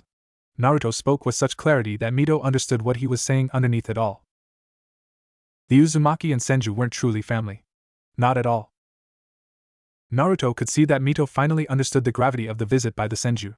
Whatever request that they had, if not honored, could result in a war between the two clans with the longest relative peace between them. The ship carrying the Senju finally pulled up to the docks, slowing down as it drew closer, until it finally came to a standstill. The ship's anchor holding it in place. A plank was dropped onto the pier, just a few feet in front of the Uzumaki royalty, and out stepped a man flanked by two boys. Silence reigned supreme at that moment. The man was of tall stature. He also possessed black eyes and shoulder-length black hair kept back out of his face by a piece of light green cloth tied around his forehead. He also had a prominent jawline and wore the red standard armor of that era emblazoned with the Senju symbol at the front and on both sides of the shoulder plates, accompanied with mesh armor underneath his attire. In addition, he wore a sword over his right shoulder. This was, without a show of a doubt, Senju Butsuma. The first of the two boys that stepped out was dressed in a pair of black clothes which consisted of a t-shirt and pants underneath green armor that was standard for shinobi. Around his head rested a white band that bore the Senju emblem, and on his back rested a sword. The oddest thing about this boy was his haircut, which was cut in such a way that it resembled a bowl. The other boy wore armor that was constructed from green metal plates that covered his torso, lower behind, and groin alongside fishnet armor around his wrists and shins. Underneath the armor rested a pair of navy pants and shirt. His hair, unlike Butsuma's and the other boy that accompanied him, was shockingly gray, and also very spiky. As the trio walked towards the Uzumaki entourage, two more children stepped out from behind them. This time it was a boy and a girl. The boy had a head of short, two-toned hair, with one side being black and the other half being white with matching eyebrows. He wore green armor, and wrapped a piece of cloth around his forehead. From what Naruto could glean, he seemed to be around his age. Next to the two-toned-haired boy was a girl decked in a similar style to the boy, with the only difference being the color of the armor. Hers was gray. Her hair was tied in a short ponytail, and her eyes were squinted in such a way that she looked like she didn't have any eyes to begin with. She carried herself in a similar manner to the gray-haired boy that had stepped out alongside the presumed Senju Butsuma. Behind them, the crew working on the ship were busy tying up the sails and making sure that nothing was out of place. Turning his attention back to the few people walking down towards them, Naruto took better stock of the two boys walking next to the man he thought was Senju Butsuma. The brown-haired one with a haircut resembling a bowl looked contemplative and slightly nervous. He seemed to be thinking up something really important. The other boy carried himself with the cockiness and swagger of someone that believed that they could defeat anyone and anything placed in front of them. He must be very strong, Naruto thought. "Welcome, Senju Dano," Jin greeted Butsuma as soon as he stopped in front of him. "Thank you, Uzumaki Dano," Butsuma replied with a very serious tone. "It's good to be back here after so many years." "It's great to have you return to us," Jin spoke with the same natural expression he always kept on his face. He then gestured to the former leader of the Uzumaki clan and said, "You already know my father." "Of course. Jinrei Dano is someone that I would be hard-pressed to find that didn't know about him," Butsuma said, bowing in the former clan head's direction, which resulted in Jinrei doing the same to him. "Oh, that's a lot of confidence placed on an old man," Jinrei replied after bowing at Butsuma. "It's well-deserved confidence." Butsuma spoke with a politeness in his tone that would make a few people that did not know him on a personal level dismiss some of the more asinine stories surrounding him and his almost tyrannical ways. Jinrei, fortunately, was one of the few individuals in the world that knew the man on a personal level, and as such he knew not to dismiss those stories or to even undermine the man that stood before him. He was as much of a beast off the battlefield as much as he was on it. "This," Jinrei heard his son intone from the side, "is my precious daughter Mito." "It's very nice to meet you, Mito-chan." Butsuma said this with the same polite tone as before, although his face was as stoic as ever. "Likewise, Butsuma-sama," Mito said, bowing at the leader of the strongest clan in the world. "And the boy?" Butsuma said when he saw that Jin was not going to introduce him to the blonde child next to Mito. Jinrei, in an attempt to make sure that Butsuma didn't see anything wrong with the setup that they had with Naruto there, quickly said, "Oh, that's Naruto. He's a very bright young boy that is quite strong for his age." "Oh, now my interest has been piqued." Butsuma said this while staring at Naruto, who held the powerful gaze of the Senju leader with his own, significantly less powerful one. "To have Jinrei the Wise talk of you with such praise, you must be truly special." "Not really," Naruto said, bowing at the man, before continuing, "I just work hard." "Well, I'd like to see exactly just how hard you work in a spar. You shall face off against my eldest, Hashirama." Butsuma pointed at the boy with a bull-shaped haircut while saying this. Said boy jumped out of his skin, so to speak, as soon as his name had been called out, as if he had been caught stealing something. "What about the other four?" Naruto asked. "What about them? Are they not strong too?" "Oh, they are." "Then why not have me spar against them as well?" "Because it should be the Uzumaki's most promising prospect going up against the Senju's most promising. That way we can see exactly where both of our illustrious clans measure against each other." "Yes, but—" "Enough, Naruto." Jin spoke up from the sidelines, silencing his blonde student. Jin had the look of a perfectly calm individual as he spoke again. "We'll have the spar tomorrow, for now we have other matters to take care of." With all of the greetings all said and done, Jin pointed his hand at the hill that overlooked the whirling city and said, "This way, gentlemen. That is where our discussions shall take place." Butsuma acquiesced to the Uzumaki clan leader taking the lead on this one. After all, it was his village. Just as the party was about to begin their journey to the hillside manor of the Uzumaki, Mito spoke up, "Wait." If Jin were a man that did not have the ability to rein in his emotions the way that he did, he would have probably rolled his eyes at that point. He had just pseudo-chastised Naruto for holding up the talks with Butsuma, and now Mito was doing the same as well. "What is it?" The irritation in Jin's voice could not be masked. "Oh." Mito was a bit taken aback by her father's tone, but she quickly steeled herself and spoke out, "Well, I think it would be best if we took Senju-sama and his children on a tour of the whirling city." "Why would I do that when it would only slow?" "Take the children." Butsuma suddenly spoke up, interrupting Jin. "What?" Mito and her father said respectively. "Take the children. It's not like they're needed in our talks," Butsuma said. "Show them around, show them whatever you want." "Are you sure, Tusama?" the gray-haired child said. "Absolutely, Tobarama." Butsuma spoke with an empty smile on his face. "You and your brothers deserve this after all you have been through these last few months." "All right." Tobarama nodded in his father's direction. As soon as that had been said, the strongest Senju alive walked away from his children, quickly catching up to the Uzumaki leaders that were in front of him, and they slowly began walking away from the pier. Most of the people there decided to follow the great men, looking to catch snippets of whatever conversation that might have struck up between them. Those that stayed behind did so because they wanted to talk to the Senju kids. Naruto had no idea why they would want to do so. "So I'm Mito," Naruto heard his best friend say from the sidelines. He hadn't even realized that she was already trying to talk to the Senju kids. "Oh, I'm Tobarama," the gray-haired boy replied since he was the closest to her. "These are my brothers Hashirama," he points to the bull-shaped haircut boy, "and Itama." He points to the dual-hair-colored boy. "The girl is our cousin Toka." "It's very nice to meet you all." Mito said, bowing at all four of them. Likewise, Hashirama replied with his own bow. And so, with the children finally acquainted with one another, they began their journey towards Minato's shop. Naruto, Mito and the Senju kids strolled through the business hub of Yuzu no Kuni while the warm sun beat down on them gently. The group of 6 were being closely followed by a few civilians and shinobi. The civilians followed because it wasn't every day that the island had Senju visits, and the shinobi because they were in charge of watching over the kids. Naruto and the others did not pay them any attention though, instead choosing to focus on the small conversation that had popped up between them. No way. You fought and killed 5 tigers at once? Mito's incredulity could be felt in her tone as she stared at Hashirama. The oldest out of all of the present children held a sheepish look on his face as he scratched the back of his head. Yeah, I also find that a bit hard to believe, Naruto said, turning his head in order to look at the Senju children walking behind him. He currently led the small ragtag group of kids through the whirling city. He would stop and point at a particular store and explain what that store had, and then they would move on. Judging by the reactions that they had towards certain stores, Naruto put together a bit of a profile for each of the children. Hashirama was an excitable individual.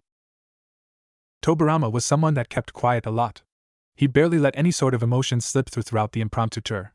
He only spoke up whenever he was directly asked a question by either Naruto or Mito.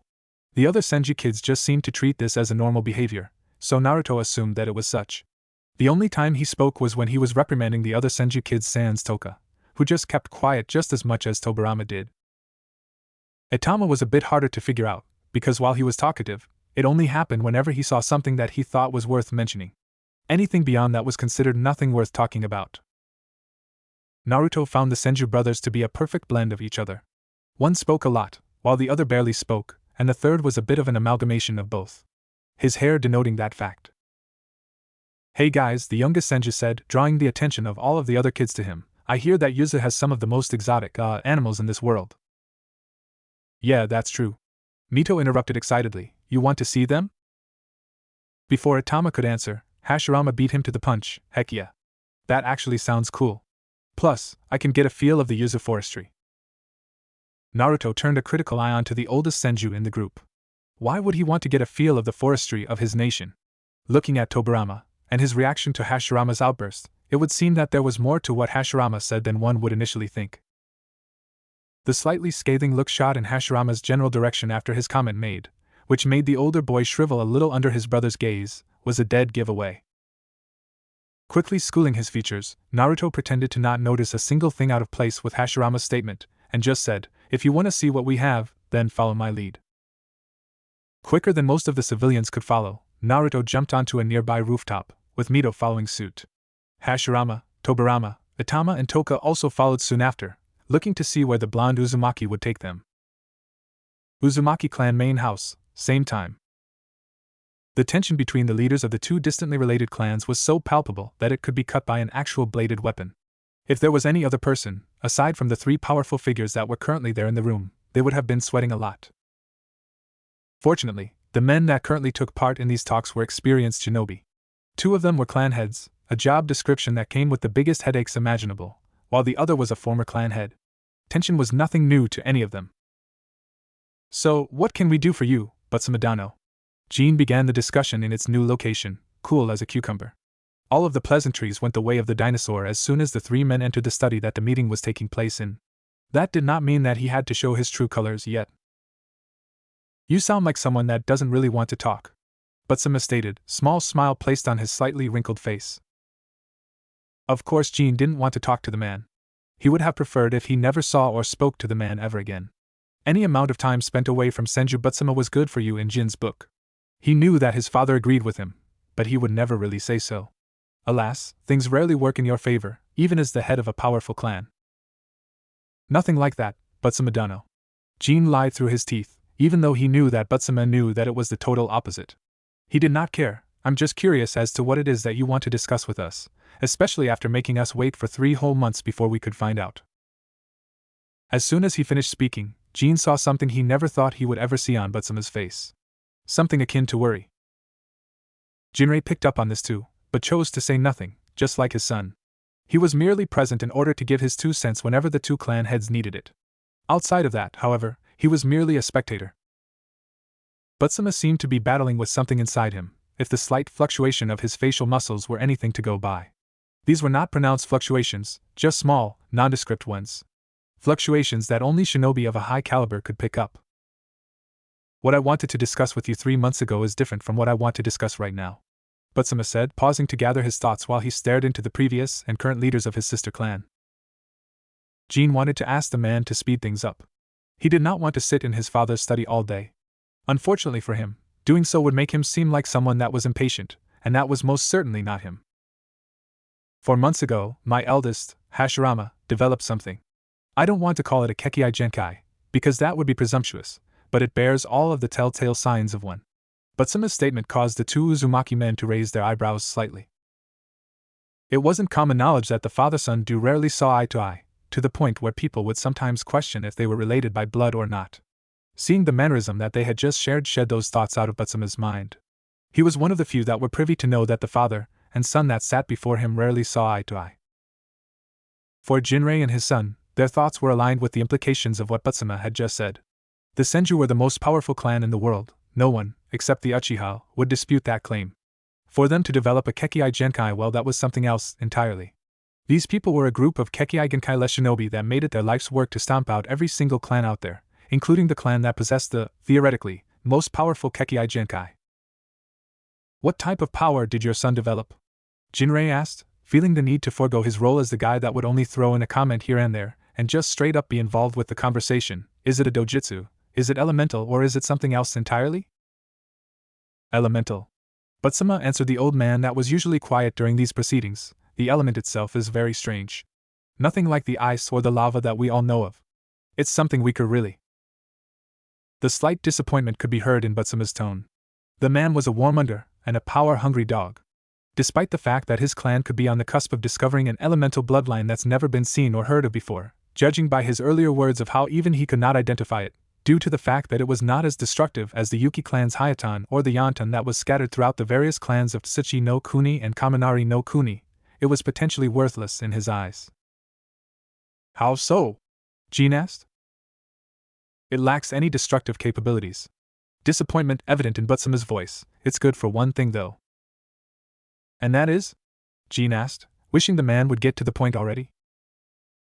Butsuma was quiet for a few moments, before he said, he can create trees. How useful do you think that an ability like that would be in the battlefield? Jin and his father just looked at the man as he concluded his answer. His son had a Kekkai Genkai that could, if trained enough, at least alter the terrain. While not a straightforward attack-heavy Kekkai Genkai, it was at least good for support. And the man thought it was useless. I see. Jin said, rubbing the stubble that he had on his face. Well, if that's the case, then why is it important? I mean, I fail to see why you would want to discuss it here. I need your expansive library to do some research on his Kekkai Genkai. Either Hashirama's not achieving its full potential, or this is truly the extent of it all. Either way, the Senju could be seeing the birth of a new Kekkai Genkai, and it wouldn't hurt to know if there was something on it. Butsuma's answer basically told the last 2 men to hold the title of clan head for the Uzumaki all they needed to know. Butsuma wanted to find a way to mass-produce his son's own Kekkai Genkai. Well, Jinrei began, stroking his beard, our library is yours to use as you see fit. Of course, the Fuinjutsu section is a no-go zone. I understand, Butsuma tipped his head low as a means of thanking his sort of cousins for their assistance. Fuinjutsu is your trade secret after all. Silence reigned through the room for a few moments, as the trio of men looked between each other with nothing to say. At least that was the case for the father-son duo. For Butsuma, however, he had something else that he wanted to say, but was unsure of how to word it. His distant relatives had refused to help him on multiple occasions before. As soon as Jinrei saw Butsuma's pondering, he smiled at the man in a kindly manner, as if he were smiling at Naruto or his own granddaughter whenever they had something to say but couldn't. Butsuma thought that the look was despicable and very condescending, especially when used on a shinobi of his caliber, but he did not say anything. He had to be on his best behavior if he wanted things to go his way again. You look like you have something plaguing your mind, Butsuma-dano? Jinrei said. Indeed I do. Butsuma shifted slightly so as to sit in a much more comfortable position. Anything we can do to help? Jin asked. Well, that depends, Butsuma replied. On what? Jin, now curious, asked. Your reaction to what I have to say next. Butsuma looked at both men and said, "It has come to my attention that the Uchiha are in talks with the Hyuga." The Hyuga? Jinrei was shocked by what Butsuma said. For various reasons, I thought they hated each other. Oh, they do, Butsuma said, but they hate the Senju even more. Hate the Senju? Jin asked a question that he knew his father had running through his own mind. Since when do the Hyuga hate the Senju? I thought that you were very tolerant of each other. We were. Butsuma began, until a failed mission. What type of mission would lead to a fallout between two clans? Jin asked, as this seemed to confuse him the more Butsuma spoke. Instead of it being Butsuma that answered, it was instead Jinrei, a mission that involved the assassination of a high-profile member of one of the clans by the other. Am I wrong? Butsuma cracked a wry smile and simply answered with, "Your nickname is a well-earned one. I'm glad we're not enemies." Which was Butsuma talk, for you're so useful that I would hate to kill you. If that's true, then who is at fault? Jin asked this question already knowing what the likely answer was going to be. We are. Butsuma admitted without a shred of shame for getting caught with his hand in the proverbial cookie jar. I sent out a mission request to work alongside the Hyuga for an ambush on a recently discovered Uchiha hideout. The man explained, before questions could be thrown at him. Of course, this was a lie I cultivated to get a handful of Hyuga to come out of their hiding holes and far away from their clan for us to actually try and take their eyes. Jin said, disgust evident in his tone. Senju Butsuma may have been a splendid shinobi, but as he sat right there in front of him explaining his treacherous mission in front of his so-called cousins, he made Jin want to stand up and kick his face in. Yes. That was the idea. Butsuma could feel the levels of disgust being directed at him by the two men he was conversing with, but he honestly did not care. He was a shinobi through and through. If he saw an opportunity to further the cause of his clan, he would take it, morality be damned. So the Hyuga discovered what you were up to, and Jinrei ended his words in an expectant manner, wishing for Butsuma to fill in the blanks. They escaped our trap. We underestimated them and they were able to run away, making sure that their eyes did not end up in our possession. The two stragglers we managed to apprehend damaged their own eyes so we couldn't use them. So we ended up killing them. And now the Hyuga are so pissed off that they decided to band together with the enemy. Classic enemy of my enemy at work here, Jin said, feeling exhausted already. He could guess what Butsuma wanted, but he wanted the man to come out and say it. Except, Jin Dano, Butsuma said, that's not where it ends. There's more to this? Jin asked rhetorically, feigning ignorance. Of course there would be more to this. When Senju Butsuma was involved, nothing is ever cut and dry. Unfortunately. Butsuma had a genuine frown of displeasure at this point. His age was beginning to show. The reason why it took me 3 months to get here is because during this period, I'd been trying to mend the fences with our other allies. They found out? Yes. A few have abandoned ship, choosing to go back to being neutral over the war with the Uchiha or actually join up with them. Just how many clans have you lost over this, Butsuma Dano? Jinrei felt compelled to ask. 5. The Sarutobi and Nara went back to being neutral while the Akimichi, Yamanaka and Hyuga all joined up with the Uchiha. The Yamanaka, despite my best assurances that the Senju would never betray them, simply chose to ignore me and side with the Uchiha. The Akimichi had already been spoiling for a reason to leave us, believing that the way our alliance worked was unfair, but that was not true. This was just all the motivation that they needed to leave us. Butsuma said all of this calmly. So the only allied clan that you have that's based in Hai no Kuni is the Shimura clan, Jinrei deduced. Yes. You can see how this leaves us in a very precarious position, Butsuma said, to which the two other men nodded in understanding. The scales have been tipped to the Uchiha's favor. They are now the most powerful clan in Hai no Kuni.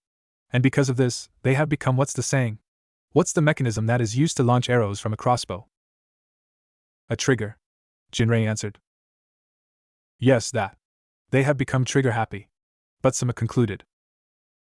Jin and Jinrei looked at each other for a split second, already guessing where this was headed. Butsuma was here to ask for manpower. The Uchiha have been taking more and more of our clientele away, with people choosing to work with them instead of us. We're losing territory that was once ours in Hai no Kuni. I'm sure 2 men such as yourselves know what I'm here for. The time for sugar-coating was done. It was time to go for the kill. You're here to ask us to lend you our strength in order to get back your strength, Jin said. Yes, I am, Butsuma said. We have not been involved in a war in a very long time, Butsuma, Jinrei said, with the other two noticing how he chose to drop the honorific he had been using to address Butsuma all along. Don't drag us back into one.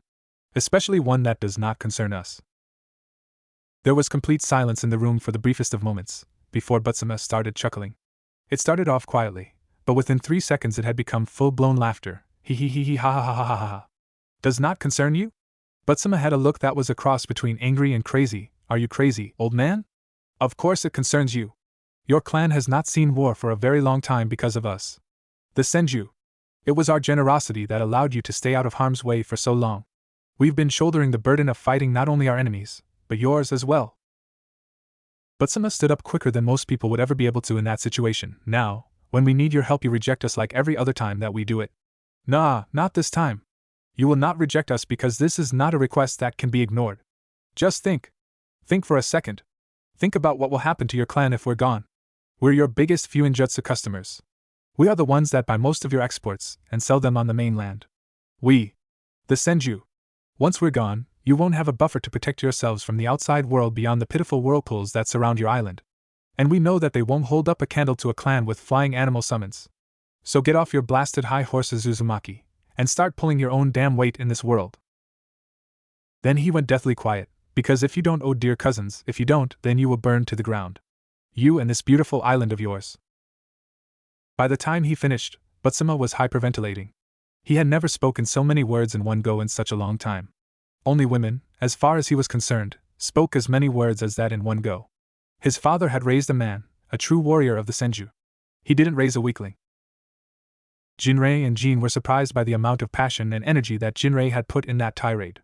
They had never ever seen the man speak with such passion ever before. From the way he spoke, they guessed that this had been something that had been weighing on his mind for a very long time. With most of the Senju's requests over the years being met